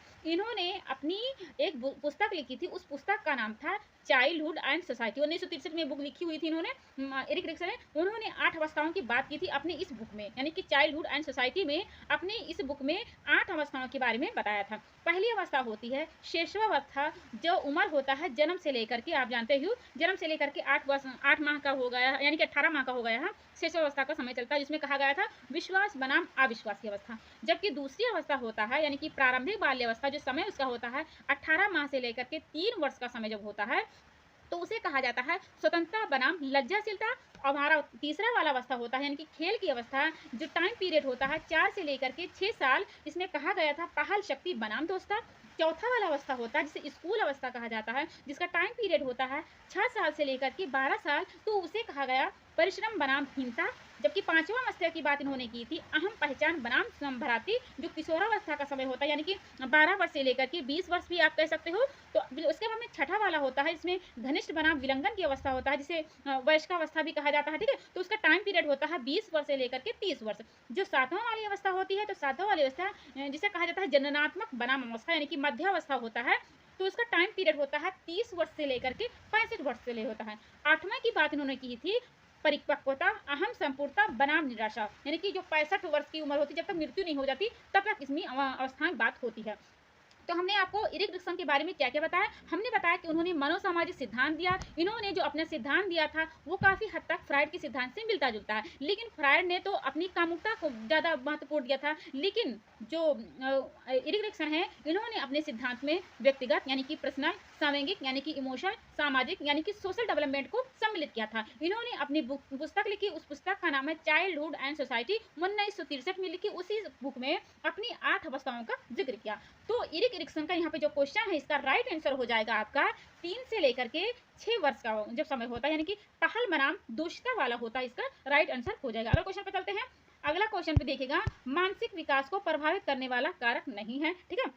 यानी कि किसी बालक का अगर मानसिक विकास हो रहा तो इसमें इस ऑप्शन में कौन सा ऐसा हो जाएगा ऑप्शन कि इसमें नहीं सटी बैठेगा। तो ये ऑप्शन होता है परिवार का वातावरण, बी ऑप्शन होता है धार्मिक वातावरण, सी ऑप्शन होता है परिवार की सामाजिक स्थिति, डी ऑप्शन होता है परिवार की आर्थिक स्थिति होता है, ठीक है। तो इसका आपको आंसर बताना है कि इसका आंसर क्या होगा। तो इसमें अगर बालक का मानसिक डेवलपमेंट हो रहा है ना, तो उसका धार्मिक वातावरण से कोई लेना देना नहीं, लेकिन हाँ परिवार का लेना देना, परिवार का वातावरण कैसा है, शोरगुल है या फिर शांति है या फिर झगड़ा लड़ाई होते रहते हैं, या फिर परिवार का सामाजिक स्थिति किस तरह उस पर हो रही पड़ रही है, परिवार की आर्थिक स्थिति किस प्रकार से है। तो ये तीनों ऑप्शन तो हो जाएगा, लेकिन धार्मिक वातावरण होता है ये आपका नहीं होगा। हमारा यहाँ पे देखिएगा बहुत अच्छा क्वेश्चन है, नैतिक तर्क का अवस्था सिद्धांत किसने स्पष्ट किया है। तो इसका ऑप्शन पहले आपको बता देते हैं, कोहलबर्ग ने किया है, या फिर किया है एरिक्सन ने, फ्राइड ने, या फिर पावलोव ने। तो आपने पढ़ा होगा इन सब सिद्धांतों को। पहले ऑप्शन का जो दिया है इसका हम थोड़ा बता देते हैं, थोड़ा याद दिला देते हैं आपको कि कोहलबर्ग ने क्या सिद्धांत दिया है। कोहलबर्ग ने दिया है नैतिक तर्क का सिद्धांत दिया है। इन्होंने अपने सिद्धांत में 6 अवस्थाओं की बात की है, यानी कि 6 स्टेज की बात की है। पहला स्टेज होता है पूर्व परंपरागत अवस्था, दूसरा हमारा होता है परंपरागत अवस्था, तीसरा होता है उत्तर परंपरागत अवस्था। तो हमने जो अभी 3 अवस्थाओं की बात की है ना, उस 3 अवस्थाओं को भी 2-2 अवस्थाएं होती हैं, यानी कि कोहलबर्ग ने अपनी जो 6 अवस्थाएं बात की हैं, तो पहली अवस्था होता है यानी कि पूर्व परंपरागत अवस्था होता है, उसमें पहले जो होता है यानी कि पहला जो होता है अज्ञा एवं दृढ़ की अवस्था होता है, और दूसरा होता है अहंकार की अवस्था। जबकि दूसरा वाला होता है यानी कि परंपरागत अवस्था, तो उसे प्रशंसा की अवस्था पहले को कहा जाता है, और दूसरे को कहा जाता है सामाजिक अवस्था। जो तीसरी अवस्था होता है यानी कि उत्तर परंपरागत अवस्था, उसके भी 2 अवस्थाएं होती हैं, यानी कि सामाजिक समझौते की अवस्था होता है, एक होता है सार्वभौमिक अवस्था होता है, यानी कि 6 अवस्थाओं का यहाँ पे काउंटिंग में आ गए ना। उसके बाद में जो एरिक एरिक्सन है, एरिक एरिक्सन ने एक अपनी सिद्धांत दिया, यानी कि उस सिद्धांत का नाम होता है मनोसामाजिक सिद्धांत होता है। देखो मनोसामाजिक सिद्धांत दिया है एरिक एरिक्सन ने, लेकिन फ्राइड ने अपने सिद्धांत दिया है मनोविश्लेषण, यानी कि मिलता जुलता है ना, एरिक एरिक्सन का मनोसामाजिक, फ्राइड का मनोविश्लेषण। तो एरिक एरिक्सन ने अपनी जो सिद्धांत दी है, तो अभी हमने आपको बताया एरिक एरिक्सन ने 8 प्रकार की अवस्थाओं की बात की है। फ्राइड ने भी अपनी अवस्थाएं दी हैं, उनकी कितनी अवस्थाएं होती हैं उनके भी आपने पढ़ा होगा कि लिबिडो यानी कि काम इच्छा की बहुत ज्यादा, उसने अपने सिद्धांत में जोर दिया। इड ईगो सुपर ईगो में बात किया था। इड क्या होता है, इड जो होता है यानी कि जन्म से होता है, इड में राजसी प्रवृत्ति का होता है, वो जो चीजें चाहता है तुरंत होना चाहता है। वहीं पे आपने देखा होगा ईगो जब आपने पढ़ा होगा, तो ईगो वाला कैसा होता है, मानवीय प्रवृत्ति का होता है, यानी कि रियलिटी में जो जीता है। वहीं पे जो तीसरी होता है यानी कि तीसरी व्यक्ति की संरचना होता है सुपर ईगो, वो देवत्व वाला होता है, यानी कि दूसरों के लिए भला चाहता है, चाहे अपना भला हो चाहे, यानी कि पहले दूसरों का भला चाहता है, उसके बाद में अपना होता है। ठीक है, और पावलो वाला तो जानते हो शास्त्रीय अनुबंधन का सिद्धांत। तो इसका राइट आंसर हो जाएगा नैतिक तर्क की अवस्था का सिद्धांत किसने स्पष्ट किया है? तो दिया है आपका कोहलबर्ग ने आपने, या राइट आंसर हो जाएगा, यानी कि 38 का आपका ये ऑप्शन सही हो जाएगा। अगले क्वेश्चन पे चलते हैं। वंशानुक्रम से संबंधित प्रयोग चूहे पर किसने प्रयोग किया था? ये ऑप्शन हो जाएगा कार्ल पियर्सन ने, बी ऑप्शन हो जाएगा मैकडुगल ने, सी ऑप्शन हो जाएगा मेंडल ने, और डी ऑप्शन हो जाएगा आपका पावलोव ने। तो आपको वंशानुक्रम से संबंधित प्रयोग चूहों पर प्रयोग किसने किया था? तो किया था 30 वाला क्वेश्चन का आंसर हो जाएगा मेंडल ने किया था, यानी कि सी ऑप्शन आपका सही हो जाएगा। अगला क्वेश्चन पे चलते हैं। देखिएगा लिखा है कौन सा ऊर्जावान मितवत बालक का लक्षण नहीं है? तो इसका राइट आंसर होगा, पहले हम आपका ऑप्शन बताते हैं, खुश मिजाज, बी ऑप्शन होगा सामाजिक, सी ऑप्शन होगा आसानी से चिढ़ने वाला, डी ऑप्शन हो जाए ऊर्जा का उच्च स्तर होगा। तो इसका यानी कि 41 का क्वेश्चन का आंसर बता दीजिए, आपका 41 नहीं 40 क्वेश्चन का आंसर बता दीजिए कि आसानी से जो चिढ़ने वाला बालक होता है ना, ऊर्जावान मित्र बालक का लक्षण नहीं होता है। अगले क्वेश्चन पे चलते हैं, यानी कि जो ये सी ऑप्शन आपका सही हो जाएगा। ठीक है, अगले क्वेश्चन पे चलते हैं। अगला क्वेश्चन है किशोरावस्था प्रारंभ होती है, यानी कि किशोरावस्था कब से शुरू होती है ये आपको बताना है। तो ये ऑप्शन होगा 10 वर्ष की आयु से, बी ऑप्शन होगा 16 वर्ष की आयु से, सी ऑप्शन होगा 12 वर्ष की आयु से, डी ऑप्शन आपका होगा 18 वर्ष की आयु से होता है। तो किशोरावस्था आपने पढ़ा होगा ना टॉपिक, तो किशोर यानी कि अवस्थाओं के बारे में, शिशुअवस्था, बाल्यावस्था, किशोरावस्था। तो किशोरावस्था का समय इसमें ऑप्शन के हिसाब से होगा 12 वर्ष की आयु से शुरू हो जाता है। अगले क्वेश्चन पे चलते हैं। देखिएगा लिखा है पूर्णता पूर्णता प्रज्ञाशील पूर्णता पर कार्यशील व्यक्ति का संपर्क किसने दिया? ये ऑप्शन है आपका कार्ल रोजर्स ने, बी ऑप्शन है फ्रायड ने, सी ऑप्शन है फ्रांसिस गाल्टन ने, डी ऑप्शन है आपका इवान पावलोव। तो इसका राइट आंसर होगा, यानी कि 42 का इसका राइट आंसर हो जाएगा आपका कार्ल रोजर्स ने, यानी कि ए ऑप्शन आपका सही हो जाएगा। अगले क्वेश्चन पे चलिएगा। अगले यहाँ पे देखिएगा लिखा है निम्न में से किसने बच्चे में वस्तु स्थिरता के विकास को समझने की सहायता की है? ये ऑप्शन आपका है पियाजे, बी ऑप्शन यहाँ पे है फेशनिंगर, सी ऑप्शन है इरिक्सन, डी ऑप्शन है बैलाक। तो इसका राइट आपको आंसर बताना है। तो इसका राइट आंसर होगा ए वाला ऑप्शन, यानी कि पियाजे ने ये बात कही हुई, यानी कि सहायता ली है। ठीक है, अगला क्वेश्चन पे चलेगा। लिखा है सूर बच्चे के साथ साथ चलता है, उसके मुड़ने का अनुकरण करता है, बच्चे की बात सुनता है, यह कथन बालक की किस लक्षण की ओर इंगित करता है? ये ऑप्शन आपका है परा अहम केंद्रित, बी ऑप्शन है केंद्रीयता, सी ऑप्शन है संजीव चिंतन, डी ऑप्शन है आपका वस्तु स्थिर। इसका आपको राइट आंसर बताना है कि इसका राइट आंसर क्या होगा। तो इसका राइट आंसर होगा 44 का राइट आंसर होगा सी ऑप्शन, यानी कि संजीव चिंतन क्या हो। ठीक है, अगली ओर चलिएगा। अगले देखा क्या है क्वेश्चन में, किसने यह दावा किया कि सभी भाषाओं में होने वाले कुछ सार्वभौमिक गुण जन्मजात होते हैं? यहाँ पे ऑप्शन देखिएगा पहले, B F Skinner, A option है B F Skinner, B option है अल्बर्ट बंडूरा, सी ऑप्शन है नॉन चॉम्स्की, डी ऑप्शन है आई सी टॉलमैन। तो इसका आपको राइट आंसर हो जाएगा आपका सी ऑप्शन, यानी कि नॉन चॉम्स्की का यह दावा है, जो यहाँ पे बात की गई सार्वभौमिक गुण जन्मजात होते हैं, जो सभी भाषाएं होती हैं। ठीक है, अगले टॉपिक पे देखिएगा। अगला यहाँ पे है फ्रायड के अनुसार निम्न में से कौन सा विकास अवस्था में बच्चे का ध्यान जननांगों की तरफ जाता है? ठीक है, आपने फ्रायड वाला चैप्टर पढ़ा होगा ना। फ्रायड ने अपनी मनोविश्लेषण सिद्धांत की बात की है, उन्होंने अपनी बहुत सारी बुक की बात की है, इंटरप्रिटेशन ऑफ ड्रीम देखा होगा, टोटल ट्यूबू देखा होगा, पढ़ा होगा आपने। उसके बाद में आपने देखा होगा एक बुक और है group psychology and the economics of the ego, आपने देखा होगा। उन्होंने लिबिडो की बात बहुत ज्यादा की थी। उन्होंने 3 प्रकार की व्यक्ति की संरचनाओं की बात की थी। पहला होता है ईड, दूसरा होता है ईगो, तीसरा होता है सुपर ईगो होता है। ईड कैसा होता है? राशि प्रवृत्ति का होता है, कोई काम वो चाहता है कि जल्दी हो, मेरा तुरंत हो जाए, चाहे किसी को उसके अलावा किसी को चाहे जान भी चली जाए, लेकिन वो इसकी परवाह नहीं करता है, वह राशि प्रवृत्ति का होता है। लेकिन जो ईगो होता है मानवीय प्रवृत्ति, यानी रियलिटी में जो होता है वो दूसरों की भी भला चाहता है, अपना भी भला चाहता है, यानी कि बराबर चाहता है। लेकिन जो परा अहम होता है उसे सुपर ईगो भी कहा जाता है, वो देवत्व वाला होता है, यानी कि 3 प्रकार की व्यक्ति की संरचनाओं की बात की थी। तो वहां पे आपने देखा होगा फ्रायड ने भी अपने 5 अवस्थाओं की बात की थी। ठीक है, तो 5 अवस्थाओं में जो पहली अवस्था होती है उसे कहा जाता है मुखी अवस्था कहा जाता है। पहली अवस्था को मुखी अवस्था में भी क्या होते हैं? 2 प्रकार की अवस्था होती है, एक मुख्य चूरचर की अवस्था पढ़ा होगा, यहाँ से ज्यादा क्वेश्चन नहीं पूछा था, लेकिन ऐसे ये सब पूछ लेता है कि उन्होंने अपनी 5 अवस्थाओं में पहला अवस्था का क्या नाम होता है? मुख्य अवस्था, दूसरी अवस्था को कहा जाता है गुदीय अवस्था, तीसरी अवस्था को कहा जाता है लिंग प्रधान की अवस्था कहा जाता है, जबकि चौथी अवस्था को कहा जाता है अप्रत्यक्ष अवस्था कहा जाता है, इसे लेटेंसी स्टेज कहा जाता है इंग्लिश में। 5वीं अवस्था की बात की थी उन्होंने जननेंद्रिय अवस्था की थी, यानी कि जेनाइटल स्टेज होता है। तो इसका राइट आंसर आपको बताना है फ्रायड के अनुसार कौन सी विकास की अवस्था बच्चे के ध्यान जननांगों की तरफ जाता है। ठीक है, तो इसका राइट आंसर हो जाएगा आपका इसका राइट आंसर आपका हो जाएगा सी ऑप्शन, यानी कि जो लैंगिक होता है, आपने फ्राइड वाला पढ़ा होगा टॉपिक में, तो यहाँ पे आपने पढ़ा होगा लैंगिक वाला अवस्था, यानी कि लैंगिक में क्या क्या आता है। ठीक है, तो लैंगिक वाला आपका ये राइट आंसर हो जाएगा। अगला क्वेश्चन पे चलेगा, देखिएगा अगला क्वेश्चन क्या हमारा कहता है, निम्न में से कौन सा बच्चों हेतु वेशलर बुद्धि मापनी की एक निष्पादन मापनी है। ए ऑप्शन है आपका अंक गणितीय, बी ऑप्शन है सादृश्य समानता, सी ऑप्शन है शाब्दिक तर्क, डी ऑप्शन है आपका चित्र पूर्ति। ठीक है, चित्र पूर्ति। तो आपका इसका बताना है 47 का इसका आंसर आपको बताना है, तो इसका राइट आंसर हो जाएगा डी ऑप्शन, यानी कि चित्र पूर्ति वाला आपका सही हो जाएगा। क्वेश्चन देखिएगा, अगला क्वेश्चन इसको हमने बता दिया है। फिर अगला क्वेश्चन देखिएगा, बहुत अच्छा क्वेश्चन है। यहाँ पे देखिएगा लिखा है, ये बायोग्राफिकल स्केच ऑफ इन्फेंट किसने लिखी है, पुस्तक का नाम है। तो ये पुस्तक लिखी है, पहले हम ऑप्शन बता देते हैं।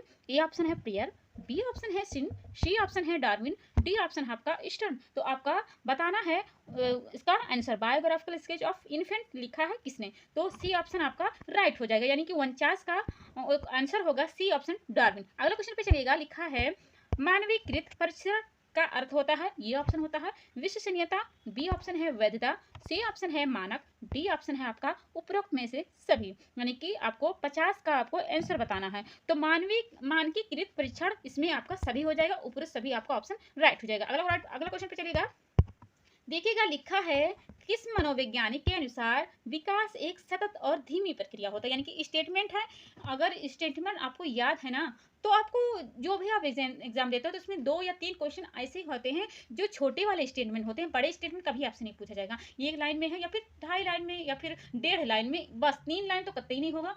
तो आप 1 लाइन का जो स्टेटमेंट होता है उसको आप रट लीजिए, क्योंकि वहां से बहुत पूछा जाता है। तो यहाँ पे लिखेगा, लिखा विकास एक सतत और धीमी प्रक्रिया होता है, तो ये स्टेटमेंट दिया गया है। पहले ऑप्शन देखिएगा, लिखा कॉल्सनिक, बी ऑप्शन होता है पियाजे, सी ऑप्शन होता है स्किनर, डी ऑप्शन होता है आपका हुरलॉक। तो इसका राइट आंसर आपका हो जाएगा, स्किनर ने क्या किया है, ये बात आपकी कही हुई, यानी कि 51 का आपका सी ऑप्शन राइट हो जाएगा। अगला क्वेश्चन पे चलिएगा, अगला देखिएगा लिखा है व्यक्तित्व विकास की अवस्था होता है, ऑप्शन आपका है अधिगम एवं वृद्धि, हम आपको भी बताते हैं, व्यक्तित्व वृत्त अध्ययन, सी ऑप्शन है उपचारात्मक अध्ययन, डी ऑप्शन होता है इनमें से कोई नहीं। तो आपका 52 का आपको राइट आंसर बताना है, तो 52 का आपका हो जाएगा ये ऑप्शन, यानी कि अधिगम एवं वृद्धि आपका हो जाएगा राइट आंसर। अगला क्वेश्चन हमारा है विकास में वृद्धि से तात्पर्य है, तो इसका ऑप्शन देख लीजिए।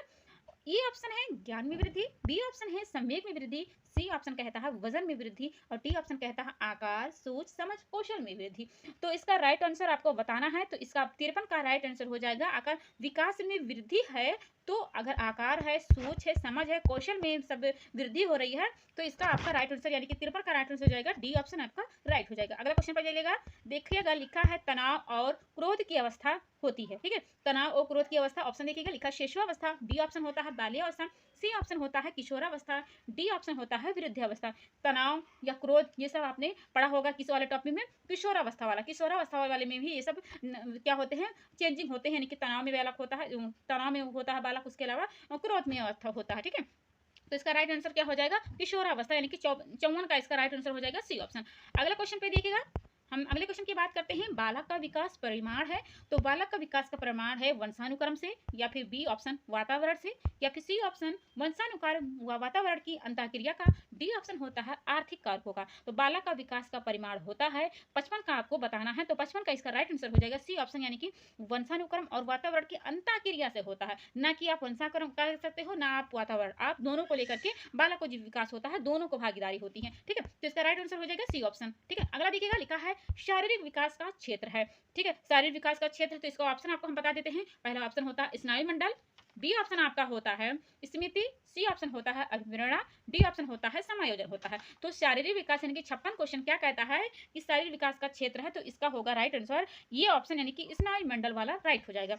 देखो हम फटाफट इसलिए आपको बता देते हैं, क्योंकि आपने जो यहाँ पे हमने क्वेश्चन डाला है ना, अगर आप इसका राइट आंसर नहीं बता पाते हो ना, तो मानिएगा सही हम कह रहे हैं कि अगर आपने अच्छे से तैयारी नहीं की है ना, तो ये आप सही से नहीं दे सकते हो। ठीक है, ये ऐसे क्वेश्चन हैं जो एग्जाम को क्रैक भी कर सकते हैं, यानी कि आप एग्जाम से क्या होते हैं क्वालिफाई भी हो सकते हो और आप बेहतर नंबर ला सकते हो। ठीक है, तो अगर आपको नहीं आता तो इसका मतलब है कि आपको और तैयारी करने की जरूरत है। ठीक है, अगर आप इन सबका टॉपिक पढ़ना चाहते हो तो हमारे चैनल पर क्लास है, बिना पैसे की, बिना शुल्क के आपको वो चीजें मिल रही है, तो प्लीज जाकर के पढ़ लीजिए। अगला क्वेश्चन में देखिएगा, लिखा है श्यामपट्ट लिखते समय सबसे महत्वपूर्ण क्या है, यानी कि आप ब्लैक बोर्ड में व्हाइट अगर है श्यामपट्ट है, तो अगर वहाँ पे लिख रहे हो कुछ, तो सबसे अच्छी जरूरी बात क्या हो सकती है। ऑप्शन देखिएगा, लिखा अच्छी लिखावट, बी ऑप्शन होता है लेखन में स्पष्टता, सी ऑप्शन होता है बड़े अक्षरों में लिखना, डी ऑप्शन होता है छोटे अक्षरों में लिखना। तो देखो भाई, अच्छे लिखावट की जो होना बहुत जरूरी है। आप देखो, लेखन की स्पष्टता, ठीक है, तो लेखन की स्पष्टता इसका मतलब ये नहीं होता है, और बड़े अक्षर में ये भी आपका नहीं होता है, छोटे अक्षर में ये भी। तो अगर अच्छी लिखावट रहेगी ना, तो कोई भी बालक है तो उसकी समझ में आएगी, ठीक है। आप भले अच्छी ना लिखो, लेखन में स्पष्टता रख दो, तो कैसे समझ में आएगा? तो लिखने की जो सैंपट की सबसे महत्वपूर्ण चीज, आप जब लिखो ना तो विजुअल हो, दिखाई दे, अच्छी लिखावट, यानी कि गोच पोच की लिख दो, ठीक है। तो राइट आंसर हो जाएगा ये ऑप्शन, यानी कि 57 का हो जाएगा अच्छी लिखावट की। अगला क्वेश्चन पे देखिएगा, लिखा है शरीर के आकार में वृद्धि होती है क्योंकि ये ऑप्शन है शारीरिक और गत्यात्मक विकास, बी ऑप्शन होता है संवेगात्मक विकास, सी ऑप्शन होता है संज्ञानात्मक विकास, डी ऑप्शन होता है नैतिक विकास। यानी कि आपको बताना है 58 का कि शरीर के आकार में वृद्धि होती है। तो शरीर में आकार में वृद्धि होती है क्योंकि शरीर की गत्यात्मक विकास होता है, शारीरिक और गत्यात्मक विकास आपका इसका राइट आंसर हो जाएगा, यानी कि ये ऑप्शन। अगला क्वेश्चन पे देखिएगा, देखिए क्या लिखा है, पियाजे की संज्ञानात्मक विकास के अनुसार संवेदी क्रियात्मक अवस्थाएं होती है। हमने आपको पीछे भी बताया है कि 4 प्रकार की अवस्थाओं की बात की है। तो पहली अवस्था होती है जन्म से 2 वर्ष की होती है, उसके बाद में 2 से 7 वर्ष की होती है, फिर आती है 7 से 11 वर्ष की होती है, लास्ट में होता है औपचारिक अवस्था 11 से लेकर के 16 वर्ष की होती है। तो इसमें आपको बताना है संवेदी क्रियात्मक अवस्था, यानी कि जिस अवस्था में संवेदी कार्य करता है, यानी कि आपका होता है जन्म से लेकर के 2 वर्ष का जब समय होता है तब बालक उसमें संवेदी अवस्था होता है, ठीक है। अगला क्वेश्चन पे, यानी कि ये आपका हो जाएगा लास्ट, यानी कि 59 का आपका ऑप्शन ए हो जाएगा जन्म से 2 वर्ष के लिए। अगला क्वेश्चन पे देखिएगा, लिखा है निम्न में से कौन सा कथन सत्य है? ये ऑप्शन है लड़के अधिक बुद्धिमान होते हैं, बी ऑप्शन होता है लड़कियां अधिक बुद्धिमान होती हैं, बी ऑप्शन होता है बुद्धि का लिंग से संबंध नहीं है, डी ऑप्शन होता है समानता लड़के लड़कियां से अधिक बुद्धिमान होती हैं। तो आपके हिसाब से इसका राइट आंसर क्या हो जाएगा? 60 वाला फटाफट से बता दीजिए। तो भाई, लड़के अधिक बुद्धिमान होते हैं ऐसा कतई नहीं है। अगर लड़के ही बुद्धिमान होते हैं तो लड़कियां कतई पढ़ती ही नहीं, ठीक है। अगर लड़कियां अधिक बुद्धिमान होती हैं तो लड़के बेचारे क्या करते हैं, ठीक है। उसके बाद में लिखा है डी ऑप्शन निकले समानता लड़के लड़कियां से अधिक बुद्धिमान, ठीक है, ठीक है। तो ये भी आपका सटीक नहीं है, ये भी सटीक नहीं है। तो बुद्धि का लिंग से कोई संबंध नहीं, कोई लेना देना नहीं, चाहे वो ऊंच है, चाहे वो अमीर है, चाहे वो गरीब है, चाहे वो लड़की हो, चाहे लड़का हो, चाहे बड़ा हो, चाहे छोटा हो, तो बुद्धि लिंग से मतलब लिंग से संबंध नहीं है, ठीक है।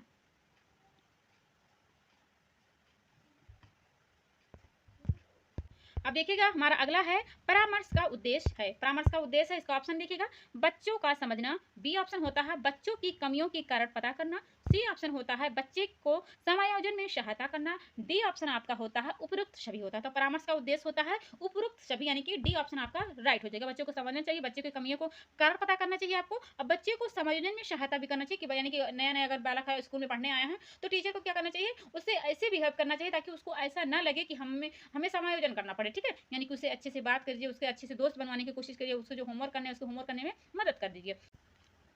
अब हम अगले क्वेश्चन की बात करें, देखिएगा लिखा है बच्चों में नैतिकता की स्थापना के लिए सर्वोत्तम मार्ग है, यानी कि सर्वोत्तम मार्ग कौन सा होता है बच्चे की अगर नैतिकता की स्थापना करना आपको, तो उन्हें आप धार्मिक पुस्तक पढ़ा दो, या फिर बी ऑप्शन होता है शिक्षा का आदर्श रूप में व्यवहार करना, या फिर सी ऑप्शन होगा आपके हिसाब से उनका मूल शिक्षा पर मूल्यांकन करना, डी ऑप्शन होगा उन्हें प्रातःकालीन सभा में उपदेश देना। आपके हिसाब से इसमें राइट आंसर क्या होगा, आपको बता दीजिए। तो इसका राइट आंसर होगा बच्चों में नैतिकता की अगर स्थापना करना है तो सर्वप्रथम सबसे अच्छा मार्ग होता है कि शिक्षा का आदर्श रूप में व्यवहार करना चाहिए, ठीक है। यानी कि 62 का आपका होगा बी ऑप्शन, इसका लॉक कर दीजिए। अगला क्वेश्चन पे चलिएगा, लिखा है शिक्षा में फ्रोवेल का महत्वपूर्ण योगदान था डॉट डॉट का विकास। तो इसका राइट आंसर आपको बताना है, ये ऑप्शन होगा व्यावसायिक स्कूल, बी ऑप्शन होगा पब्लिक स्कूल, सी आपको ऑप्शन होगा किंडरगार्टन, डी ऑप्शन होगा लेटिन स्कूल।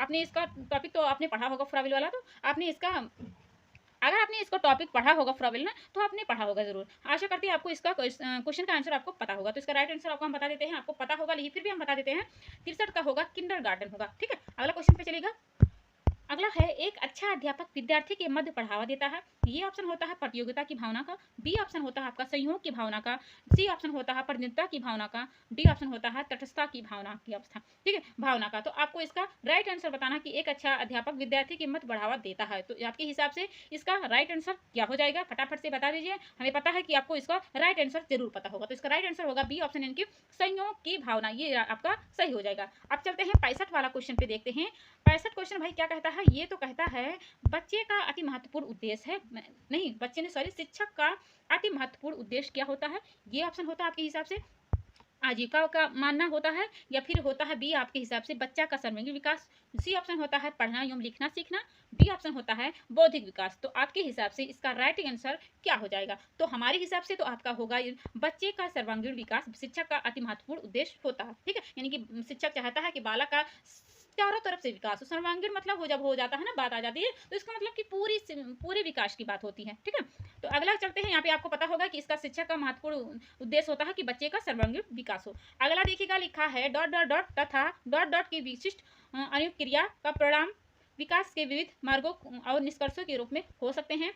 वंशानुक्रम एवं पर्यावरण, बी ऑप्शन है चुनौतियां सीमाएं, सी ऑप्शन होता है स्थिरता परिवर्तन, डी ऑप्शन होता है खोज पोषण। तो आपको इसका राइट आंसर बताना है कि इसका राइट आंसर यानी कि ऐसा क्या होना चाहिए जो यहाँ पे विकल्प में ये इसमें आकर के हो जाए। तो वंशानुक्रम और तथा पर्यावरण कर दोगे तो क्या हो जाएगा, आपका यहाँ पे सटीक बढ़ जाएगा। यानी कि वंशानुक्रम, यहाँ पे वंशानुक्रम होगा तथा पर्यावरण की विशिष्ट अनुक्रिया का परिणाम विकास के विविध मार्गों और निष्कर्षों के रूप में हो सकता है। तो राइट आंसर क्या हो जाएगा, आपका ये ऑप्शन हो जाएगा। चलिए अगला देखते हैं, फटाफट से देख लेते हैं। इसमें लिखा है भारत सरकार की कंप्यूटर आधारित अधिगम प्रक्रिया के माध्यम से छात्रों को सिखाने के लिए IT स्कूल योजना वर्ष डॉट डॉट डॉट में शुरू किया गया था। तो आपको सन बताना है। ठीक है, तो इसका सन क्या होगा, ऑप्शन देखिएगा 2001, 2003, 2004 या फिर 2006। तो इसका राइट आंसर हो जाएगा, यानी कि 67 का इसका राइट आंसर होगा आपका 2004 यहाँ पे हो जाएगा। ठीक है, अगला चलिए देखिए, आगे चलिए। लिखा है 6 से 14 वर्ष के बीच के आयु के बच्चों को एक मौलिक अधिकार के रूप में मुफ्त और अनिवार्य शिक्षा देने के लिए उद्देश्य सर्व शिक्षा अभियान वर्ष डॉट डॉट में शुरू किया गया था। यानी कि सर्व शिक्षा अभियान कितने मतलब कौन सा ऐसे समय था जब लागू किया गया था। तो इसका तो राइट आंसर आपको सबको पता होगा, हमें तो लगता है कि हर किसी को पता होगा। तो इसका राइट आंसर हो जाएगा सी ऑप्शन, यानी कि 2001 इसका राइट हो जाएगा, यानी कि सी ऑप्शन आपका लॉक किया जाता है। अगला देखिएगा, लिखा है स्तरीय गुणवत्तापूर्ण शिक्षा के लिए पाठ्यक्रम ढांचा राष्ट्रीय अध्यापक शिक्षा परिषद द्वारा डॉट डॉट में निकाला गया था। आपको फिर सन बताना है, यानी कि हमने 3-4 सन भी यहाँ पे लिख दिया था। तो इसका 72 का इसका राइट आंसर आपको बताना। पहले ऑप्शन देखिएगा, लिखा है 1990, उसके बाद में बी ऑप्शन है 1992, सी ऑप्शन होता है 1998, डी ऑप्शन होता है 1996। तो आशा करते हैं आपको इसका भी राइट आंसर आपको पता होगा। तो इसका राइट आंसर होता है 69, यानी कि 1998 आपका राइट हो जाता है, सी ऑप्शन। ठीक है, अगला क्वेश्चन बहुत अच्छा क्वेश्चन है। निम्नलिखित में से कौन सा महत्वपूर्ण प्रभाव शिक्षण प्रभावकारिता पर निर्भर करती है। ये ऑप्शन आपका है विद्यालय की संरचना, बी ऑप्शन है शिक्षक को विषय की समझ, सी ऑप्शन होता है शिक्षक की योग्यता, डी ऑप्शन होता है शिक्षक की लिखावट। तो शिक्षण की क्या ऐसा होना चाहिए कि बच्चे को अच्छे से समझ आना चाहिए, विद्यालय की संरचना। इसके अलावा आपके हिसाब से होगा कि शिक्षक को विषय की अच्छे की समझ होना चाहिए, या फिर शिक्षक को योग्यता होना चाहिए, यानी कि उसकी पढ़ाई, यानी कि BEd BS कुछ भी यानी कि जो उसकी पढ़ाई की क्वालिटी होनी चाहिए, उसके पास वो योग्यता हो शिक्षक बनने की। ठीक है, यह आपके हिसाब से होगा डी ऑप्शन शिक्षक की लिखावट।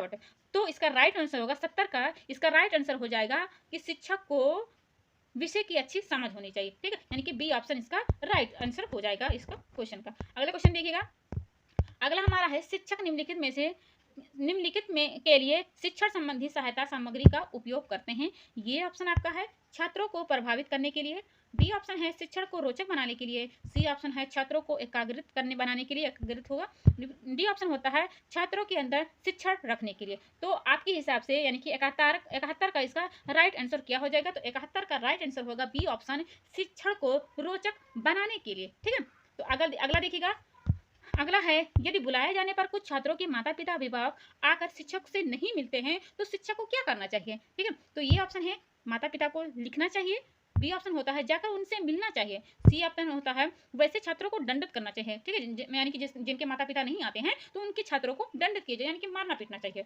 डी ऑप्शन होता है वैसे छात्रों को अनदेखा करना चाहिए। ठीक है, जवाब भाड़ में, तुम चाहे माता पिता को बुलाओ या ना बुलाओ। ठीक है, तो आपके हिसाब से इसका राइट आंसर क्या होगा। तो इसका राइट आंसर हो जाएगा कि जाकर के उनसे मिलना चाहिए कि क्यों नहीं उनके माता पिता आ रहे हैं, क्या दिक्कत है। ठीक है, तो ऐसा नहीं है कि उनको अनदेखा करना चाहिए, फिर ऐसा नहीं है कि उनको दंड देना चाहिए बालक को, या फिर ऐसा भी नहीं कि माता पिता को दिखना चाहिए, जाकर उनसे मिलना चाहिए कि क्या भाई क्या दिक्कत है, क्यों नहीं आ रहे हो उसको। ठीक है, तो चलिए अगला क्वेश्चन है। अगला यहाँ पे देखिए लिखा है किसी पठन सामग्री को एक रूप में पढ़ना डॉट डॉट डॉट पढ़ाई के रूप में जाना जाता है। ठीक है, तो ये ऑप्शन होता है बंडित, सी ऑप्शन होता है सामूहिक, डी ऑप्शन सी ऑप्शन होता है अंतरालित, डी ऑप्शन होता है इनमें से कोई नहीं। तो आशा करते हैं आपको इनमें समझ में आता होगा कि इसका राइट आंसर क्या होगा। ठीक है, तो इसका राइट आंसर होगा आपके हिसाब से क्या बता दीजिए। तो इसका राइट आंसर इसमें कोई नहीं है, यानी इनमें से कोई नहीं है इसका, यानी कि हो जाएगा इस क्वेश्चन का आंसर डी ऑप्शन इसका राइट हो। इनमें से कोई नहीं है जो किसी पठन सामग्री के रूप में पढ़ना या फिर डॉट डॉट पढ़ाई की जाना चाहिए। ठीक है, अगला चलते हैं। अगला क्वेश्चन देखिएगा, लिखा है पाठचरण या निर्माण को कार्य माना जाता है। ये ऑप्शन है एक नैमिक कार्य, बी ऑप्शन है एक विशेषता कार्य नहीं, सी ऑप्शन है एक अत्यधिक विशेषता कार्य, डी ऑप्शन होता है एक महत्वपूर्ण कार्य नहीं। तो आपके हिसाब से इसका राइट आंसर क्या हो जाएगा? जो आपका होता है 74वां क्वेश्चन क्या कहता है? पार्थिडिया निर्माण को कार्य माना जाता है। ठीक है, तो इसका राइट आंसर होगा सी ऑप्शन, यानी कि एक अत्यधिक विशेषता कार्य होता है। ठीक है, यानी कि ये आपका वाला सी ऑप्शन आपका सही हो जाएगा। अगला देखिएगा, अगला हमारा क्या कहता है? अगला कहता है 75वां क्वेश्चन कहता है विद्यार्थियों की प्रशंसा की जानी चाहिए। यानी कि कोई विद्यार्थी है, कोई शिक्षक है, तो शिक्षक को विद्यार्थी की प्रशंसा कैसे की जाती है? कौन सी स्थिति में कीजिए? एकांत में आप करोगे, या फिर अलग जाकर के करोगे, या फिर लोगों के बीच करोगे, या फिर डी व्यक्तिगत करोगे रूप से। ठीक है, तो भाई देखो, अगर अच्छी बात करनी है, बुराई बात नहीं, अगर अच्छी बात करनी है तो आप लोगों की बात बीच में जाकर के, ताकि लोग सुने तो उसकी प्रशंसा से थोड़ा कोई मोटिवेशन भी हो। यानी कि कोई बच्चा अगर दो कोई कमजोर है और कोई अच्छा पढ़ता लिखता है, तो कोई पढ़ता लिखता अगर बच्चा है तो उसको जाकर के आप प्रशंसा करोगे, तो जो नहीं पढ़ता वो भी सोचेगा कि मैं भी पढ़ूं तो मुझे भी ऐसी क्या मिली, तारीफें मिली। ठीक है, तो लोगों के बीच में करोगे तो जो जिसकी आप तारीफ कर रहे हो वो तो खुश होगा ही होगा, लेकिन जो अगल बगल में बच्चा है वो भी थोड़ा मोटिवेट होगा, वो भी सोचेगा कि मुझे, मैं भी ऐसा करूं तो मेरे टीचर भी ऐसा मुझे करने का मौका देंगे, यानी मेरी भी प्रशंसा करेंगे। तो इसका राइट आंसर हो जाएगा सी ऑप्शन, यानी कि लोगों के बीच उसकी प्रशंसा की जानी चाहिए कोई विद्यार्थी है तो। अगला यहाँ पे देखिएगा, लिखा है निम्नलिखित में से क्या उसे खांचे या रेंज को सूचित करता है जिसके भीतर किसी योग्यता या गुण के लिए किसी व्यक्ति के प्रवृत्ता स्तर का फैसला किया जाना चाहिए। ये ऑप्शन आपका है ग्रेड, बी ऑप्शन है अंक, सी ऑप्शन है ग्रेड एवं अंक दोनों ने कहा है, या फिर क्या होता है डी ऑप्शन इनमें से कोई। तो इसका राइट आंसर क्या हो जाएगा? 76 का राइट आंसर हो जाएगा आपका ग्रेड। ठीक है, ठीक है, अगला क्वेश्चन पे चलेगा। लिखा है अनुसंधान से पता चलता है कि हमारी पढ़ाई डॉट डॉट हिस्सा दृश्य और श्रवण अंगों के माध्यम से ग्रहण किया जाता है। ठीक है, तो इसका आपको 77 का आपको राइट आंसर बताना है। तो 77 का राइट आंसर आपका हो जाएगा 85% हो जाएगा। दहामा का आपने पढ़ा होगा, तो उसमें आपने पढ़ा होगा कि आप पढ़ने के पे कितना सीखते हो, आप सुनते हो तब कितना सुनते हो, आप कार्य भी करते हो, सुनते हो तब कितना मतलब आपको समझ में आता है, आप कार्य भी करते हो, देखते भी हो, कोई बताता भी है, प्रतिक्रिया करते हो, तब आपको कितना से मिलता है। ठीक, यानी कि आपने प्रसार शिक्षा जब पढ़ा होगा तो वहाँ पे आपने दहामा वाला टॉपिक पढ़ा होगा। तो इसका फिलहाल इसका राइट आंसर हो जाएगा 85% हो जाएगा। ठीक है, यानी कि आप अगर सुनते भी हो और श्रवण भी करते हो, यानी कि देखते भी हो, सुनते भी हो, तो आपको कितना ग्राह्य होगा, कितना नॉलेज होगा, तो आपको होगा 85% होगा। ठीक है, 100% कभी किसी को याद नहीं होता है कोई चीज। फिर अगला क्वेश्चन देखिएगा, लिखा है वर्ग कक्षा के माहौल में एक सकारात्मक पढ़ाई वातावरण स्थापित और मजबूत करने के अधिकार को निश्चयात्मक अनुशासन। इसका राइट आंसर बता दीजिए आप। पहला ऑप्शन हम बता देते हैं, पहला ऑप्शन होगा बढ़ावा नहीं देता, बी ऑप्शन होता है बढ़ावा देता है, सी ऑप्शन होता है से कुछ लेना देना नहीं है, ठीक है, डी ऑप्शन होता है कि जरूरत नहीं होती है। तो इसका राइट आंसर आपको बता देता है। तो इसका राइट आंसर हो जाएगा, यानी कि होता है आपका 78 का राइट आंसर होता है बढ़ावा देता है। ठीक है, यानी कि बी ऑप्शन आपका राइट हो जाएगा। चलिए अगला क्वेश्चन पे देखिएगा, फटाफट से करते हैं। जब किसी शिक्षक पर प्राधिकारी हावी होते हैं या उसे अन्य कार्य करने के लिए विवश किया जाता है तो उसकी क्षमता क्या होती है? कई गुना बढ़ जाती है, या फिर घट जाती है, या फिर अंशतः बढ़ती है, या फिर डी ऑप्शन होता है अप्रभावित रहती है। ठीक है, यानी कि किसी शिक्षा की जो हावी होती है किसी कार्य को लिए, तो क्या होता है? बढ़ जाता है या घटता है, या फिर अंशतः बढ़ता है, या फिर अप्रभावित हो जाता है। तो इसका आपके हिसाब से क्या होगा? ठीक है, यानी कि 79 से आपको बताना है, तो क्या हो जाएगा? बी ऑप्शन हो जाएगा राइट आंसर, यानी कि घटती है। ठीक है, तो इसका राइट आंसर आपको बताना है, बी ऑप्शन हो जाएगा। चलिए भाई देखते हैं, अगला क्वेश्चन हमारा है छात्रों के सही मूल्यांकन के लिए निम्नलिखित में से किस विधि का प्रयोग किया जाना चाहिए? ठीक है, यानी कि कोई छात्र है, छात्र का अगर सही से मूल्यांकन करना है ना, तो इस ऑप्शन के हिसाब से आपको किस विधि का प्रयोग करना चाहिए? ऑप्शन देखिएगा, ये रचनात्मक मूल्यांकन, बी ऑप्शन होता है सतत मूल्यांकन, और उसके बाद में सी ऑप्शन होता है कोर्स के अंत में मूल्यांकन, डी ऑप्शन होता है प्रत्येक छमाही पर मूल्यांकन। ठीक है, तो इसमें आपके हिसाब से ऐसा क्या हो जाएगा जो इसमें राइट होगा? ठीक है, तो इसका राइट आंसर होगा बी ऑप्शन, यानी कि आपको सतत मूल्यांकन करना जरूरी है। ऐसा नहीं है कि आप छमाही में करो या फिर उसके बाद में रचनात्मक तरीके से या फिर कोर्स पूरा हो जाए तब मूल्यांकन को। इसका इस क्वेश्चन के अनुसार इसका राइट आंसर होगा बी ऑप्शन, यानी कि सतत मूल्यांकन हो जाएगा। ठीक है, चलिए भाई अगला है हमारा, अगला देखिएगा, लिखा है एक शिक्षक को समाज में सम्मान मिलना चाहिए जब वह, ऑप्शन देखिएगा, लिखा है एक आदर्श जीवन जीता हो, बी ऑप्शन होता है निष्ठा पूर्वक अपनी ड्यूटी करता हो, या फिर सी ऑप्शन होता है प्रभावकारी तरीके से पढ़ाने में सक्षम हो, या फिर डी ऑप्शन होता है ये सभी। यानी कि 21वां का आपको राइट आंसर बताना है। तो 21वां का राइट आंसर होगा, अगर शिक्षक समाज में सम्मान मिलता है उसको ना, तो जब वह एक आदर्श जीवन जीता हो, ठीक है, उसके अलावा उसके पास निष्ठा पूर्वक अपनी ड्यूटी करता हो, मतलब एक नेचुरल तरीके से अपनी ड्यूटी ईमानदारी से करता है, उसके अलावा प्रभावकारी तरीके से पढ़ाता है, तो ये सभी ऑप्शन आपका राइट हो जाएगा। ठीक है, चलिए भाई अगला क्वेश्चन देखते हैं, यानी कि 21वां का हमका पता चल गया डी ऑप्शन। चलिए देखते हैं अगला क्वेश्चन है निम्नलिखित में से किसे आप अधिगम की सबसे उचित परिभाषा कहेंगे। ये ऑप्शन है आपका समस्याएं हल करना, बी ऑप्शन होता है विशिष्ट हुनर का विकास, सी ऑप्शन होता है उच्चारण संबंधी प्रवृत्ति का विकास, डी ऑप्शन होता है इनमें से कोई नहीं। ठीक है, तो 82 का इसका आपको राइट आंसर बताना है कि सबसे आप अधिगम की सबसे उचित परिभाषा मानेंगे तो इसमें किसका मानेंगे। ठीक है, तो इसका राइट आंसर आपको बता दीजिए आपका क्या होगा। तो इसमें होगा डी ऑप्शन, इनमें से कोई नहीं है जो क्या होता है अधिगम की अच्छी सी परिभाषा करता हो। ठीक है, अगला चलिए देखेगा।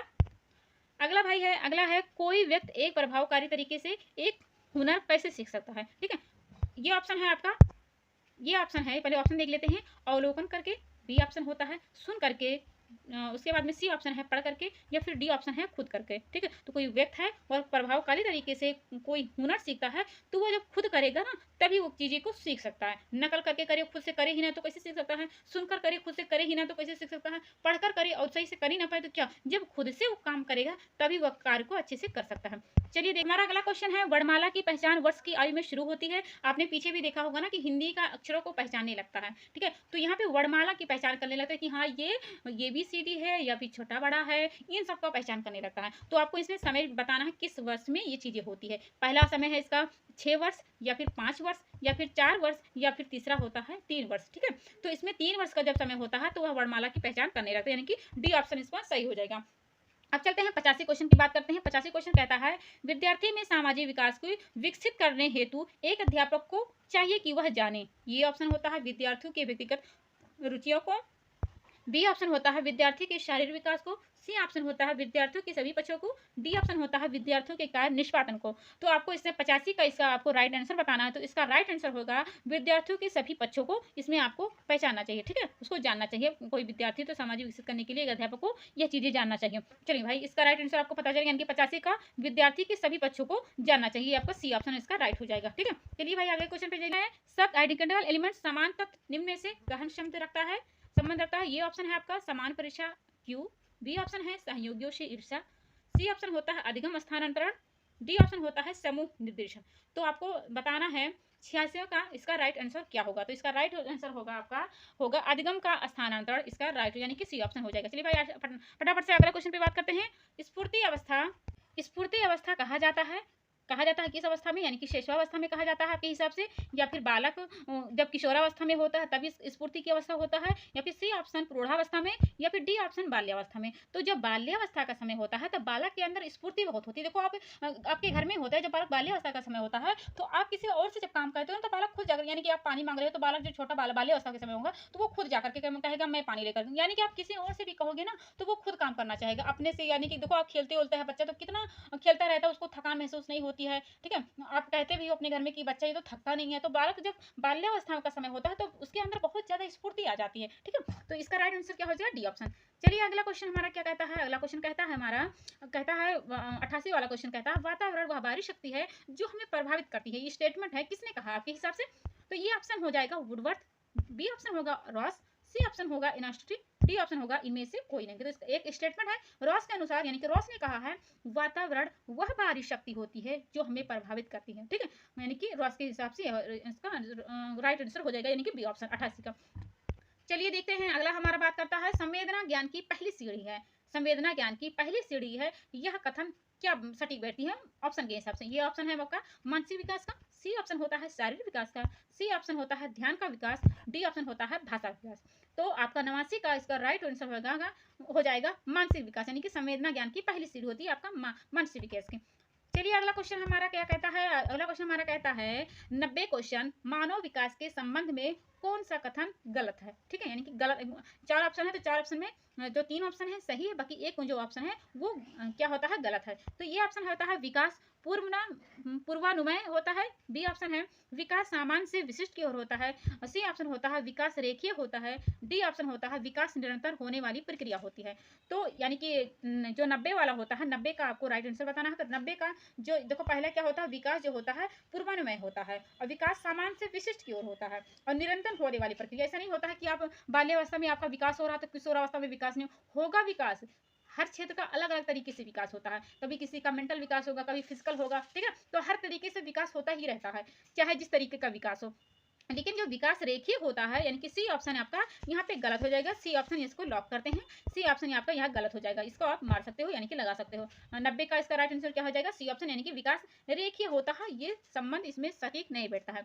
चलिए अगला क्वेश्चन देखते हैं। अगला हमारा क्वेश्चन है शारीरिक विकास का क्षेत्र होता है यानी कि 91 का आपको बताना है। तो ये होता है आपका स्नायु मंडल, बी ऑप्शन होता है मांसपेशियों में वृद्धि, सी ऑप्शन होता है एंड्रोक्राइन ग्लैंड्स होता है, या फिर डी ऑप्शन यानी उपरोक्त सभी होता है। तो शरीर का विकास होता है सभी क्षेत्रों यानी कि इस शरीर के विकास की बात होती है। स्नायु मंडल हो गया, मांसपेशियों की वृद्धि हो गई, एंडोक्राइन हो गया, ये सब क्या होते हैं? शारीरिक विकास की ओर आते हैं। तो उपरोक्त सभी आपका राइट आंसर हो जाएगा। चलिए देखते हैं हमारा है अगला क्वेश्चन। निम्न में से कौन सा वंशानुक्रम का निकाय नहीं है? तो इसमें आपको बताना है कि कौन सा, यानी कि बाद में क्वेश्चन क्या कहता है, वंशानुक्रम का निकाय नहीं है। पहला ऑप्शन है समानता, बी ऑप्शन होता है भिन्नता, सी ऑप्शन होता है प्रत्यागमन, डी ऑप्शन होता है अभिप्रेरण।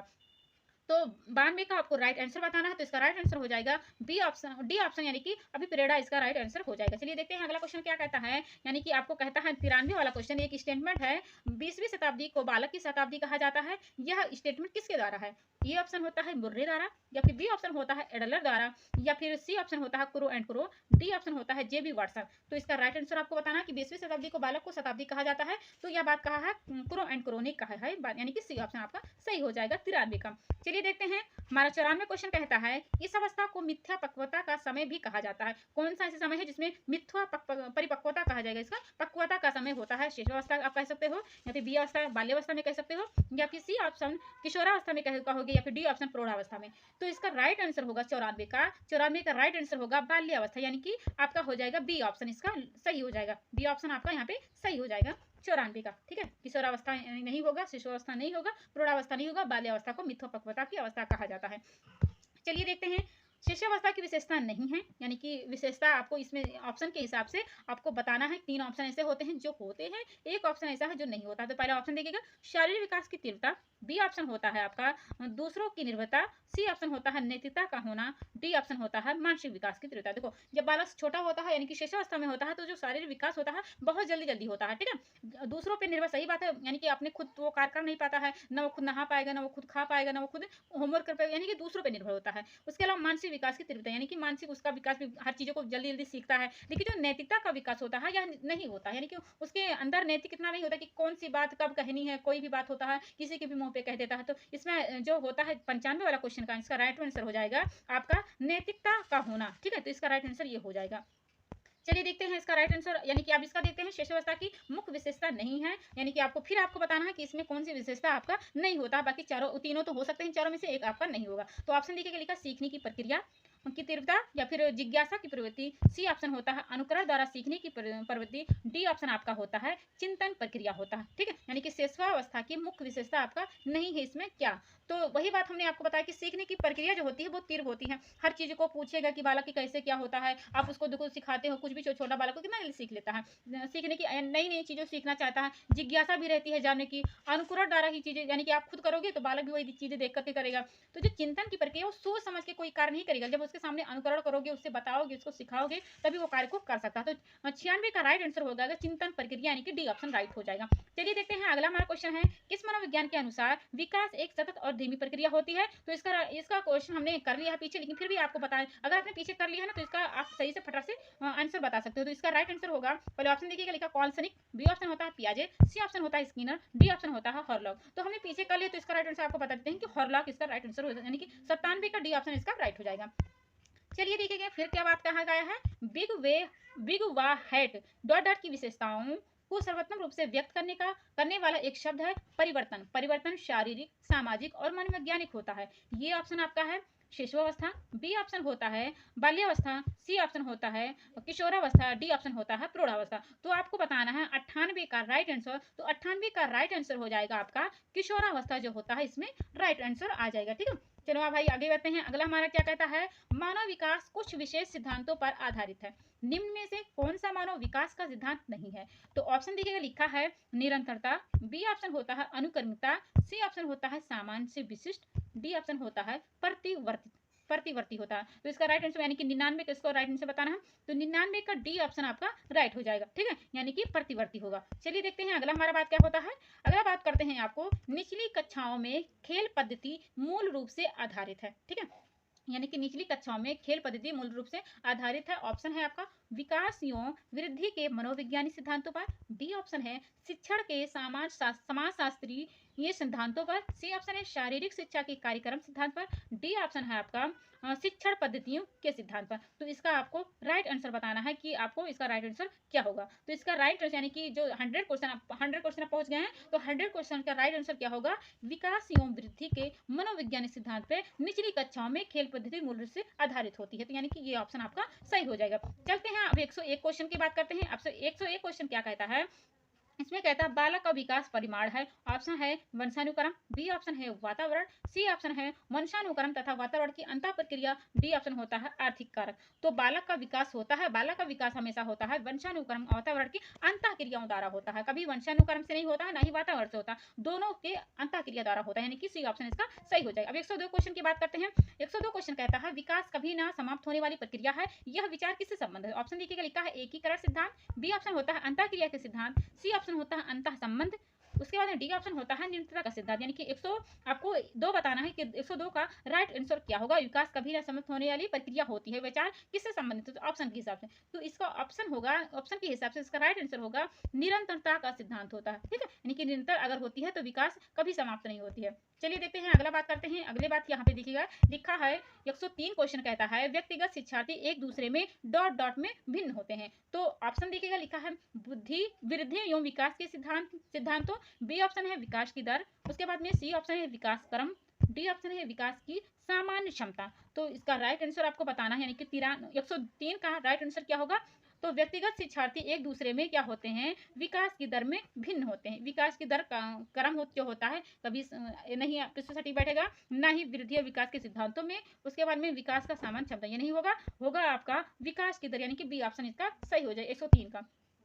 चलिए देखते हैं, लॉरेंस कोहलबर विकास के क्षेत्र में शोध के लिए जाने जाते हैं। ऑप्शन है संज्ञानात्मक, बी ऑप्शन है शारीरिक, सी ऑप्शन है गामक, डी ऑप्शन होता है आपका नैतिक होता है। तो 104 का लॉरेंस कोहलबर विकास के क्षेत्र में शोध के लिए जाने जाते हैं। तो उन्होंने नैतिक यानी कि नैतिक विकास का सिद्धांत दिया। कोहलबर का सिद्धांत आपने पढ़ा होगा। तो कोहलबर का पूरा नाम वैसे तो लॉरेंस कोहलबर है, कभी भी लॉरेंस नहीं लिखा रहेगा, कोहलबर लिखे, लेकिन आपसे पूछ लिया जा सकता है कि कोहलबर के पूरा नाम क्या होता है। तो याद रखे रहना कि लॉरेंस कोहलबर इन्होंने नैतिक विकास का सिद्धांत की बात की। तो इसका राइट आंसर क्या हो जाएगा, बी ऑप्शन सही हो जाएगा। चलिए देखेंगे, अगला हमारा है मैकडूगल के अनुसार मूल प्रवृत्ति जिज्ञासा का संबंध संवेग कौन सा है। ये ऑप्शन आपका होता है भय, बी ऑप्शन होता है घृणा, सी ऑप्शन होता है आश्चर्य, डी ऑप्शन होता है भूख। तो 105 का राइट आंसर क्या होगा, इसका राइट आंसर होगा मैकडूगल के अनुसार मूल प्रवृत्ति जिज्ञासा का संबंध संवेग कौन सा है। यानी कि अगर आप मैकडूगल का सिद्धांत पढ़ा होगा तब भी इसमें आपने पढ़ा होगा कि उन्होंने कितने आपने प्रवृत्ति की बात की है, मूल प्रवृत्ति की बात की है। ठीक है, तो इसमें राइट आंसर होगा 105 का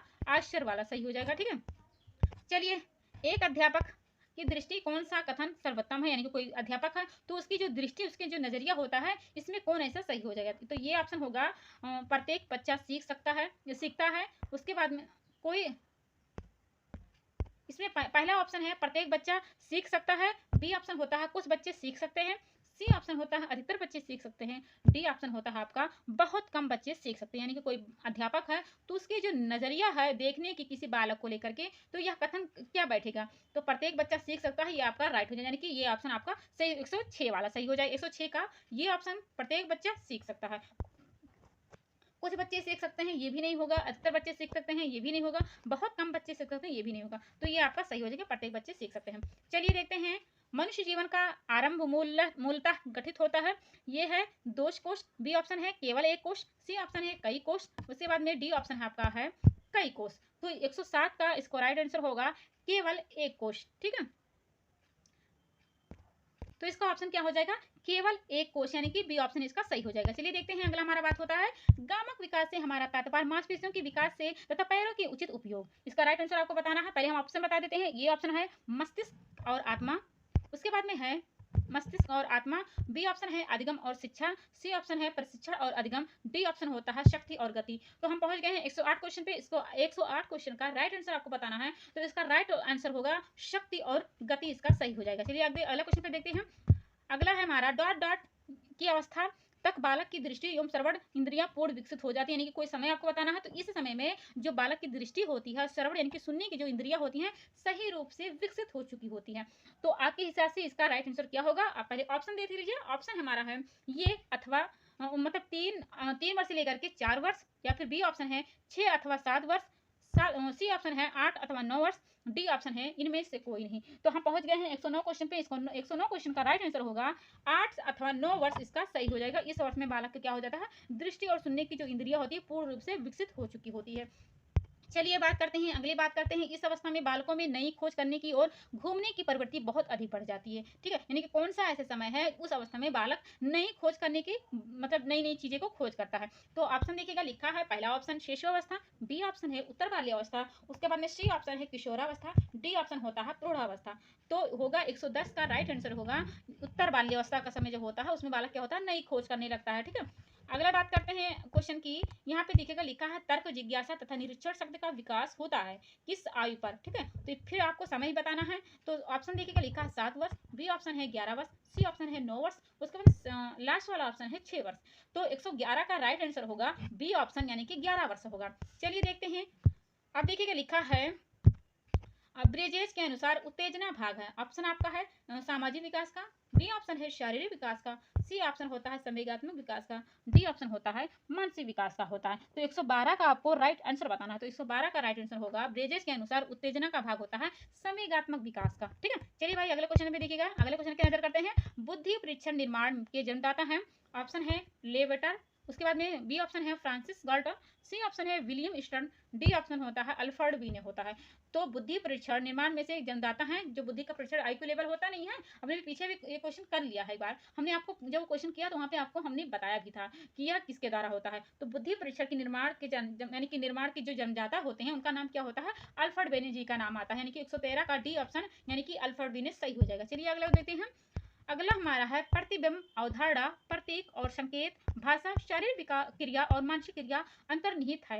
ये ऑप्शन है अनुकूलन, बी ऑप्शन है प्रेरक पेशी विकास, सी ऑप्शन है समस्या समाधान, डी ऑप्शन होता है विचारात्मक प्रक्रिया। 114 का आपको राइट आंसर बताना है। 114 का राइट आंसर हो जाएगा विचारात्मक प्रक्रिया, इसका यानी कि डी ऑप्शन आपका सही हो जाएगा। चलिए देखते हैं अगला क्वेश्चन की बात करते हैं।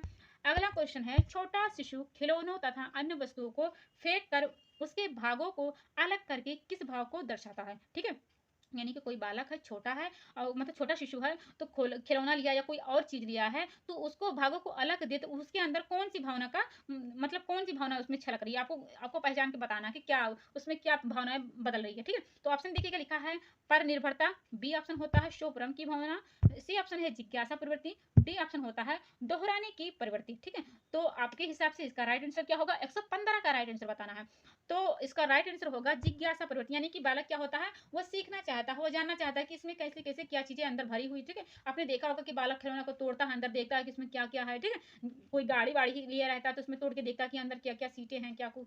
तो यानी कि बालक क्या करता है? जिज्ञासा यानी कि नई चीजों को सीखने की कोशिश करता है। चलिए भाई अगले क्वेश्चन में बात करते हैं। अगला क्वेश्चन हमारा है, शरीर के आकार में वृद्धि होती है क्योंकि शारीरिक और गतिमय विकास, बी ऑप्शन है संवेगात्मक विकास, डी ऑप्शन होता है संज्ञानात्मक विकास, डी ऑप्शन होता है नैतिक विकास। तो इसका राइट आंसर आपको बताना है कि इसका राइट आंसर क्या हो जाएगा। शरीर के आकार में वृद्धि होती है क्योंकि शारीरिक और गत्यात्मक विकास इसमें हो रहा होगा, इसलिए शारीरिक आकार में वृद्धि होती है। ठीक है, यानी कि ये ऑप्शन आपका सही हो जाएगा। चलिए अगले क्वेश्चन की बात करते हैं। अगला क्वेश्चन हमारा है, निम्नलिखित में से कौन समस्या समाधान की वैज्ञानिक पद्धति का पहला चरण है? ये ऑप्शन है, बी ऑप्शन हमारा है समस्या के प्रति जागरूकता, सी ऑप्शन है प्रासंगिक जानकारी को एकत्रित करना, डी ऑप्शन है प्राक कल्पना का निर्माण करना। तो आपके हिसाब से 117 का इसका आंसर क्या होगा? फटाफट से बता दीजिए। तो 117 का राइट आंसर होगा आपका समस्या के प्रति जागरूकता, यानी कि बी ऑप्शन आपका सभी हो जाएगा। चलिए अगला क्वेश्चन देखते हैं। अगला क्वेश्चन पे जब हम नजर करते हैं तो यहाँ पे बात करते हैं वृद्धि का संबंध किससे है? तो वृद्धि का संबंध इसमें ऑप्शन के हिसाब से आपकी क्या होगा? 118 का। तो ये ऑप्शन कहता है आकार व भार से संबंध है, या फिर केवल आकार से, या फिर सी ऑप्शन केवल भार से, डी ऑप्शन होता है इनमें से कोई नहीं। तो 118 का ऑप्शन होगा ये ऑप्शन, यानी कि आकार व भार से संबंध होता है। ठीक है, केवल भी नहीं होगा और केवल आकार से भी नहीं होता, केवल भार से भी नहीं, तो आकार एवं भार दोनों से होता है। चलिए देखते हैं, बात करते हैं किशोरावस्था की अवधि होती है। किशोरावस्था को आपको टाइम पीरियड बताना है, तो इसका टाइम पीरियड आपको बताना है। तो ऑप्शन देखिए, 12 से 19 वर्ष, बी ऑप्शन होता है 10 से 14 वर्ष, सी ऑप्शन होता है 15 से 20 वर्ष, डी ऑप्शन होता है 20 से 25 वर्ष होता है। तो किशोरावस्था की जो समय होता है वो 12 वर्ष से लेकर के 19 वर्ष का समय होता है। तो यानी कि ये ऑप्शन आपका सही हो जाएगा, ये ऑप्शन। चलिए देखते हैं।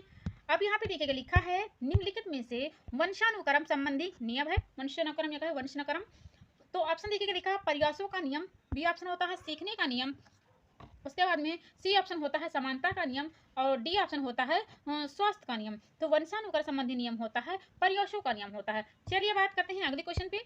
अगला क्वेश्चन पे देखिएगा लिखा है आपका, यहाँ देखो लिखा है वृद्धि एवं विकास में क्या संबंध है। ठीक है, वृद्धि और विकास में क्या संबंध है, एक दूसरे की विरोधी होते हैं, या फिर बी ऑप्शन एक दूसरे के समान होते हैं, या फिर सी ऑप्शन एक दूसरे के पूरक होते हैं, या फिर डी ऑप्शन उपरोक्त में से सभी। तो वृद्धि और विकास में संबंध ये होता है कि ये दोनों एक दूसरे के समान होते हैं। ठीक है, तो आपका सी यानी कि नहीं, एक दूसरे की क्या होते हैं, पूरक, समान तो नहीं होते हैं। वृद्धि की बात अलग होती है, विकास की बात अलग होती है, विकास की परिभाषा अलग होती है, वृद्धि की परिभाषा अलग होती है। तो ये क्या होते हैं, एक दूसरे के पूरक होते हैं, यानी कि सी ऑप्शन आपका सही हो जाएगा। चलिए देखते हैं। चलिए हमारा होता है बाल विकास का सही क्रम होता है। तो 122 क्वेश्चन पर ये ऑप्शन देखिएगा लिखा है प्रौढ़ावस्था, किशोरावस्था, बाल्यावस्था। ठीक है, यानी कि बाल्यावस्था का क्रम बताने कि पहले क्या आता है, फिर क्या आता है, फिर क्या आता है। तो ये ऑप्शन आपका क्या आता है, प्रौढ़ावस्था पहले आता है, या फिर किशोरावस्था, फिर बाल्यावस्था, या फिर बी ऑप्शन देखिए लिखा पूर्व किशोरावस्था, मध्य किशोरावस्था, या फिर किशोरावस्था। सी ऑप्शन होता है बाल्यावस्था, किशोरावस्था, फिर प्रौढ़ावस्था, फिर डी ऑप्शन है इनमें से कोई नहीं। तो बाल्य विकास का सही क्रम अगर हम आपसे बताएं 122 का, तो इसका होगा सी ऑप्शन, यानी कि पहले बाल्यावस्था का समय होता है, फिर किशोरावस्था का समय होता है, फिर प्रौढ़ावस्था का समय होता है। ठीक है, चलिए बात करते हैं अगला क्वेश्चन पे। यहाँ पे देखो सी आंसर सही हो गया।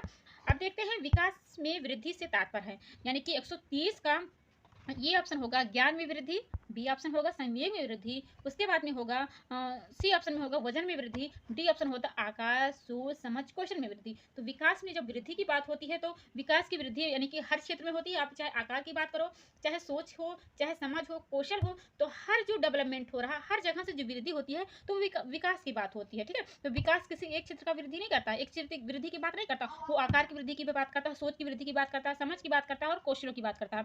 तो यानी कि डी ऑप्शन आपका सही हो जाएगा, आकार, सोच, समझ, कौशल में वृद्धि। चलिए अगली बात करते हैं। शारीरिक विकास का क्षेत्र है, इसका आंसर बताने से पहले आपको बताते हैं ऑप्शन। ये ऑप्शन है स्नायुमंडल, बी ऑप्शन होता है स्मृति, सी ऑप्शन होता है विप्रेरणा, डी ऑप्शन होता है समायोजन। तो 129 का इसका आपको क्वेश्चन का आंसर बताना है कि शारीरिक विकास का क्षेत्र है। तो इसमें क्षेत्र यानी कि स्मृति तो आपका माइंड डेवलपमेंट की बात होता है, मानसिक की बात करता है। ठीक है, तो ये सब क्या होगा, स्मृति आपका नहीं होगा, विप्रेरणा नहीं होगा, समायोजन नहीं होगा, आपका होगा इसमें स्नायु मंडल, यानी कि ये ऑप्शन आपका सही हो जाएगा। चलिए अगला क्वेश्चन पे बात करते हैं, ये आपका सही हो जाएगा। चलिए अगला देखते हैं। मानसिक विकास को प्रभावित करने के कारक हैं, यानी कि मानसिक विकास अगर हो रहा है तो प्रभावित करने वाले कारक कौन कौन से उसमें हो जाएंगे। तो ऑप्शन देखिएगा लिखा वंशानुक्रम, उसके बाद में लिखा है परिवार का वातावरण, या फिर सी ऑप्शन होता है परिवार की सामाजिक स्थिति, डी ऑप्शन होता है उपरोक्त में से सभी। मानसिक विकास को अगर प्रभावित हो रहा है तो इन सब पे असर डालेगा, यानी कि वंशानुक्रम कैसा है, ठीक है, परिवार का वातावरण कैसा है, परिवार में सामाजिक स्थिति कैसी, यानी कि ओवरऑल उपरोक्त में से सभी हो जाएगा, यानी कि 124 का राइट आंसर होगा डी ऑप्शन। चलिए देखते हैं। अब देखो लिखा है सीखने की प्रोजेक्ट विधि किस अवस्था के लिए उपयोगी है। ये ऑप्शन है आपका बाल्यावस्था, बी ऑप्शन होता है पूर्व बाल्यावस्था, या फिर होता है डी ऑप्शन, सी ऑप्शन होता है किशोरावस्था, डी ऑप्शन होता है उपरोक्त, यानी कि सीखने की प्रोजेक्ट विधि किस अवस्था के लिए उपयोगी होता है। तो बाल्यावस्था के लिए भी होता है, पूर्वी बाल्यावस्था के लिए भी होता है, किशोरावस्था, यानी कि सभी आपका सही हो जाएगा, यानी कि होगा आपका 125 का राइट आंसर, यानी कि उपरोक्त में से सभी हो जाएगा। चलिए बात करते हैं अगले क्वेश्चन की। 125 का क्या हो जाएगा, उपरोक्त में से सभी हो जाएगा। 126 का राइट आंसर। अब चलिए देखते हैं 126 आप था लास्ट में, तो अब हो गया 127 की बात करते हैं। 127 कहता है बाल्यावस्था होती है, ये ऑप्शन होता है 5 वर्ष तक होती है, यानी कि बाल्यावस्था का आपको टाइम पीरियड बताना है। बाल्यावस्था का टाइम पीरियड है 5 वर्ष तक, बी ऑप्शन होता है 12 वर्ष, सी ऑप्शन होता है 21 वर्ष, डी ऑप्शन होता है इनमें से कोई नहीं। तो बाल्यावस्था का जो समय होता है वो होता है 12 वर्ष तक होता है। ठीक है, यानी कि बी ऑप्शन आपका सही हो जाएगा। चलिए देखते हैं अगली बात करते हैं। निम्नलिखित में से कौन सी किशोरावस्था की मुख्य समस्या है, यानी कि किशोरावस्था की समस्या क्या होती है, आपको इस ऑप्शन के हिसाब से बताना है। तो इसका मतलब इसको ऑप्शन पढ़ते हैं पहले। संवेगात्मक समस्या, बी ऑप्शन होता है शारीरिक परिवर्तन की समस्या, यानी कि शारीरिक परिवर्तन में जो समस्या होती है वो होती है, या फिर समायोजन की समस्या होती है, या फिर डी ऑप्शन उपरोक्त में से सभी। तो आपके हिसाब से कोई बालक अगर किशोरावस्था में है तो उसके संवेगात्मक समस्या भी होती है, उसकी शारीरिक परिवर्तन की समस्या भी होती है, यानी कि उसके अंदर डेवलपमेंट अलग अलग तरीके से होती है। अगर लड़की है तो उसका अलग परिवर्तन, शारीरिक परिवर्तन होगा, लड़का हो तो उसका दाढ़ी मोछ आएंगी, उसका गला जो होता है थोड़ा मोटा हो जाता है, उसकी जो मतलब सुर होती है, और उसके बाद में समायोजन करने लगता है। ठीक है, तो यानी कि इसका मतलब हो गया उपरोक्त सभी, यानी कि 128 का आंसर होगा डी ऑप्शन सही हो जाएगा। चलिए अगले क्वेश्चन की बात करते हैं। अगला क्वेश्चन पे हम नजर करते हैं, तो यहाँ पे देखिए लिखा है विकास शुरू होता है, यानी कि जब विकास होता है तो कब शुरू होता है। देखो आपने विकास का जब चैप्टर पढ़ा होगा ना, और वृद्धि और विकास जब आपने पढ़ा होगा, तब वहाँ पे आपने ये टॉपिक पढ़ा होगा कि विकास जब बालक का होता है तो वो हमेशा होता है जब बालक माँ के पेट में है, तभी से उसका विकास होना शुरू हो जाता है, नहीं। तो ऑप्शन पहले देखिएगा, लिखा बाल्यावस्था से, या फिर बी ऑप्शन होता है प्रसव पूर्वावस्था से, या फिर सी ऑप्शन होता है शिशुअवस्था से, या फिर डी ऑप्शन होता है पूर्व बाल्यावस्था। तो बालक का जब विकास होता है ना, वो पूर्व प्रसव की पूर्व अवस्था में होने लगता है, ठीक है। चलिए बात करते हैं, यानी कि बी ऑप्शन का सही हो गया। अब बात करते हैं परिपक्वता का संबंध है, यानी कि कोई कोई परिपक्व है तो वह संबंध रखता है, किससे रखता है। 130 का आपको राइट आंसर यहाँ ऑप्शन देखते हैं। ऑप्शन हम जब बात करते हैं तो पहला ऑप्शन है आपका विकास, बी ऑप्शन है आपका वृद्धि, सी ऑप्शन है सृजनात्मक, और उसके बाद में रुचि, यानी कि बी ऑप्शन हो गया रुचि। तो आपको बताना इसका राइट आंसर क्या होगा। 130 का राइट आंसर होगा विकास, यानी परिपक्वता का संबंध इसमें विकास में रखता है। चलिए बात करते हैं अगले क्वेश्चन की। वृद्धि और विकास का मुख्य सिद्धांत है, तो वृद्धि और विकास का मुख्य सिद्धांत होता है, ऑप्शन है तत्परता का नियम, बी ऑप्शन है एकता का नियम, सी ऑप्शन है व्यक्तित्व अंतर का सिद्धांत, और डी ऑप्शन होता है इनमें से कोई नहीं। तो वृद्धि एवं विकास का मुख्य सिद्धांत है आपका सी ऑप्शन, यानी कि 131 का सी ऑप्शन, यानी व्यक्तित्व अंतर का सिद्धांत होता है। इसमें राइट आंसर हो जाएगा ये वाला ऑप्शन, यहाँ पे बता देते हैं, ये वाला ऑप्शन यानी कि व्यक्तित्व अंतर का सिद्धांत होता है, सी ऑप्शन आपका सही हो जाएगा। चलिए अगले क्वेश्चन की बात करते हैं। अगला क्वेश्चन यहाँ पे देखिए लिखा है विकास कैसा परिवर्तन होता है, यानी कि विकास जब परिवर्तन तो किस तरीके से होता है। आपके हिसाब से होगा गुणात्मक, या फिर होगा रचनात्मक, या फिर सी ऑप्शन होगा गणनात्मक, या फिर डी ऑप्शन होगा नकारात्मक होगा। तो विकास का परिवर्तन होता है हमेशा गुणात्मक होता है, ठीक है, यानी कि ये ऑप्शन होगा, ठीक है, गुणात्मक हो जाएगा इसका राइट आंसर। चलिए बात करते हैं अगले क्वेश्चन की। निम्नलिखित में से कौन सा विकास का सिद्धांत है। ये ऑप्शन है सभी की विकास दर के समान नहीं होती, बी ऑप्शन होता है विकास हमेशा रेखीय प्रतीत होता है, सी ऑप्शन होता है यह निरंतर चलने वाली प्रक्रिया नहीं है, डी ऑप्शन होता है विकास का सभी प्रक्रिया अंतः संबंधित नहीं है, ठीक है। तो 133 का इसमें विकास के बारे में कुछ कहा गया है सिद्धांत, तो आपको इसको एक ऐसा है जो इसमें क्या होता है सही होता है। तो ये ऑप्शन यानी कि ये ऑप्शन सही हो, सभी का विकास दर समान नहीं होता है, सब बालक का अलग अलग विकास होता है, किसी बालक का जल्दी हो जाता है, कभी किसी बालक का धीरे हो जाता है। तो हर क्षेत्र में, हर जगह में, आकार में, सोच में, समझ में, कुछ कौशल में, शिक्षा में, हर क्षेत्र में, तो हर क्षेत्र में जो विकास होता है ना, वो क्या होता है समान नहीं होता है, ठीक है। चलिए बात करते हैं अगले क्वेश्चन की। किस आयु काल में मानसिक विकास अपनी उच्चतम सीमा पर पहुंच जाता है, ठीक है, यानी कि कौन सा ऐसा टाइम है जिसमें बालक का जो मानसिक विकास होता है अपनी उच्चतम सीमा तक पहुंच जाता है। ऑप्शन देखिएगा, लिखा है 10 से 15 वर्ष, बी ऑप्शन होता है 10 से 20 वर्ष, सी ऑप्शन होता है 20 से 25 वर्ष, डी ऑप्शन होता है 5 से 10 वर्ष होता है, ठीक है। तो आपको 134 का आपको राइट आंसर बताना है, तो इसका राइट आंसर होगा आपका, इसका राइट आंसर होगा 15 से लेकर के 20 वर्ष होगा।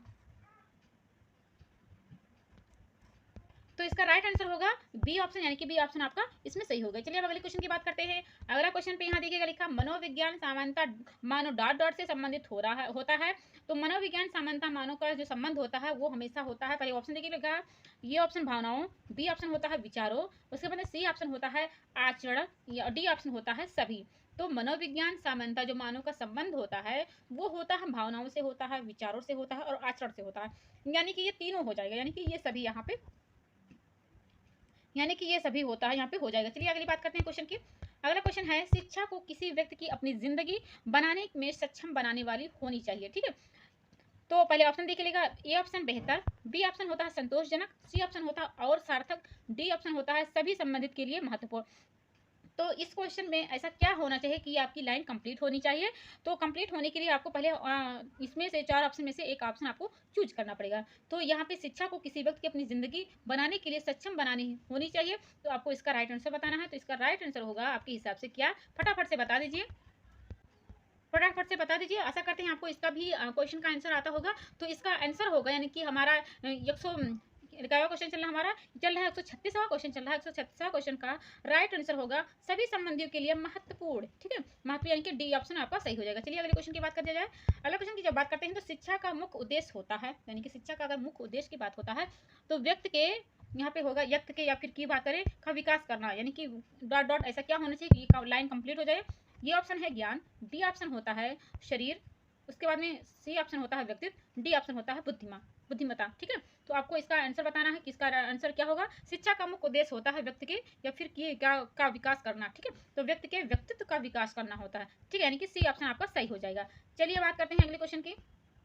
एक अच्छी उपलब्धि जांच का एक अभिलक्षण निम्न में से क्या नहीं है? ऑप्शन है विधि मान्यता, बी ऑप्शन होता है विश्वसनीयता, सी ऑप्शन होता है दी अर्थ का, डी ऑप्शन होता है वस्तुनिष्ठता। तो आपका होगा 138 का क्वेश्चन का आंसर आपको बताना है। तो एक अच्छी उपलब्धि जांच का एक अभिलक्षण निम्नलिखित में से क्या नहीं है? तो 3 ऐसे हैं जो हैं और एक ऐसा होता है जो नहीं है। तो आपका होता है सी ऑप्शन यानी कि दी अर्थ का आपका सही हो जाएगा। चलिए अगले क्वेश्चन की बात किया जाए। अगला क्वेश्चन की जब बात करते हैं तो यहाँ पे पहले ऑप्शन देखिएगा, बच्चे का पहला शिक्षक कौन होता है? हमें लगता है इसको तो आंसर हर किसी को पता होगा कि बच्चे की पहला शिक्षक कौन होता है। तो बालक का सबसे पहला शिक्षक होता है माहौल, या फिर आपके हिसाब से होगा शिक्षक, या फिर सी ऑप्शन होता है माता पिता, या फिर डी ऑप्शन होता है इनमें से कोई नहीं। तो बच्चा पहले देखो माहौल में तो पहले जाता नहीं है, या फिर शिक्षक के पास जाता नहीं, पहले माता पिता के पास होता है ना। माता पिता ही बताते हैं कि आपको खाना खाना है तो कौन से हाथ से खाना है, या फिर भाई कोई मेहमान आ रहा है तो आप उनसे कैसे नमस्ते करोगे, कैसे सलाम दुआ करोगे, या फिर कैसे किससे बात करना, तो माता पिता तो ये बात सिखाते हैं। ये बात तो टीचर कभी नहीं सिखाएंगे।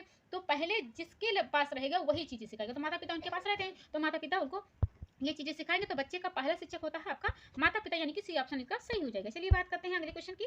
निम्नलिखित में से किस एक प्रोजेक्ट सहायता सामग्री नहीं मानी जाती है? ठीक है, तो ये आपका है स्लाइड प्रोजेक्टर, बी ऑप्शन है ओवरहेड प्रोजेक्टर, सी ऑप्शन होता है ब्लैक बोर्ड, डी ऑप्शन होता है एपीडियास्कोप। ये भी हमने प्रसार शिक्षा का जब क्लास पढ़ा है तो वहाँ पे ये भी हमने पढ़ा दिया है। अगर आपने नहीं देखा है तो हम जाकर के देख लें, क्योंकि बहुत अच्छे से हमने ट्रिक लगा के आपको पढ़ाया है। ठीक है, तो इसका राइट आंसर आपको बताना है कि इसका राइट आंसर 140 का राइट आंसर क्या होगा। देखो 140 क्वेश्चन पे हम पहुंच गए, अब 10 क्वेश्चन बचे हैं, फटाफट से हम क्वेश्चन को करते हैं। तो प्रोजेक्ट सहायता का सामग्री नहीं माना जाता है, तो इसका राइट आंसर आपको बताना है।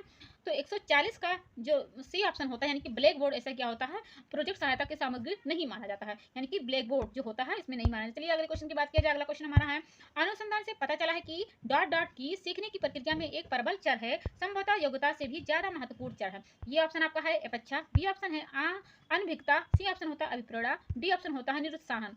तो इसका आपको बताना है 141 का राइट आंसर क्या होगा। तो 141 का राइट आंसर होगा अभिप्रेरणा। क्या होता है अभिप्रेरणा, यानी कि अनुसंधान से पता चल रहा है कि अभिप्रेरणा की सीखने की प्रक्रिया में एक प्रबल चर है, संभवतः योग्यता से भी ज्यादा महत्वपूर्ण चर है। तो चलिए बात करते हैं अगला क्वेश्चन, बी ऑप्शन सही हो गया है।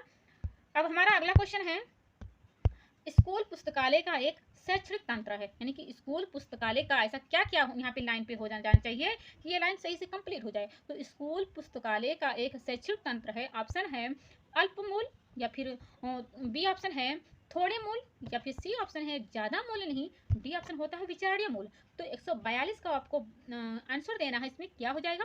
तो इसका राइट हो जाएगा स्कूल पुस्तकालय विचारणीय मूल्य का एक शैक्षणिक तंत्र है। ठीक है, यानी कि डी ऑप्शन आपका सही हो जाएगा। चलिए अगले क्वेश्चन की बात की जाए।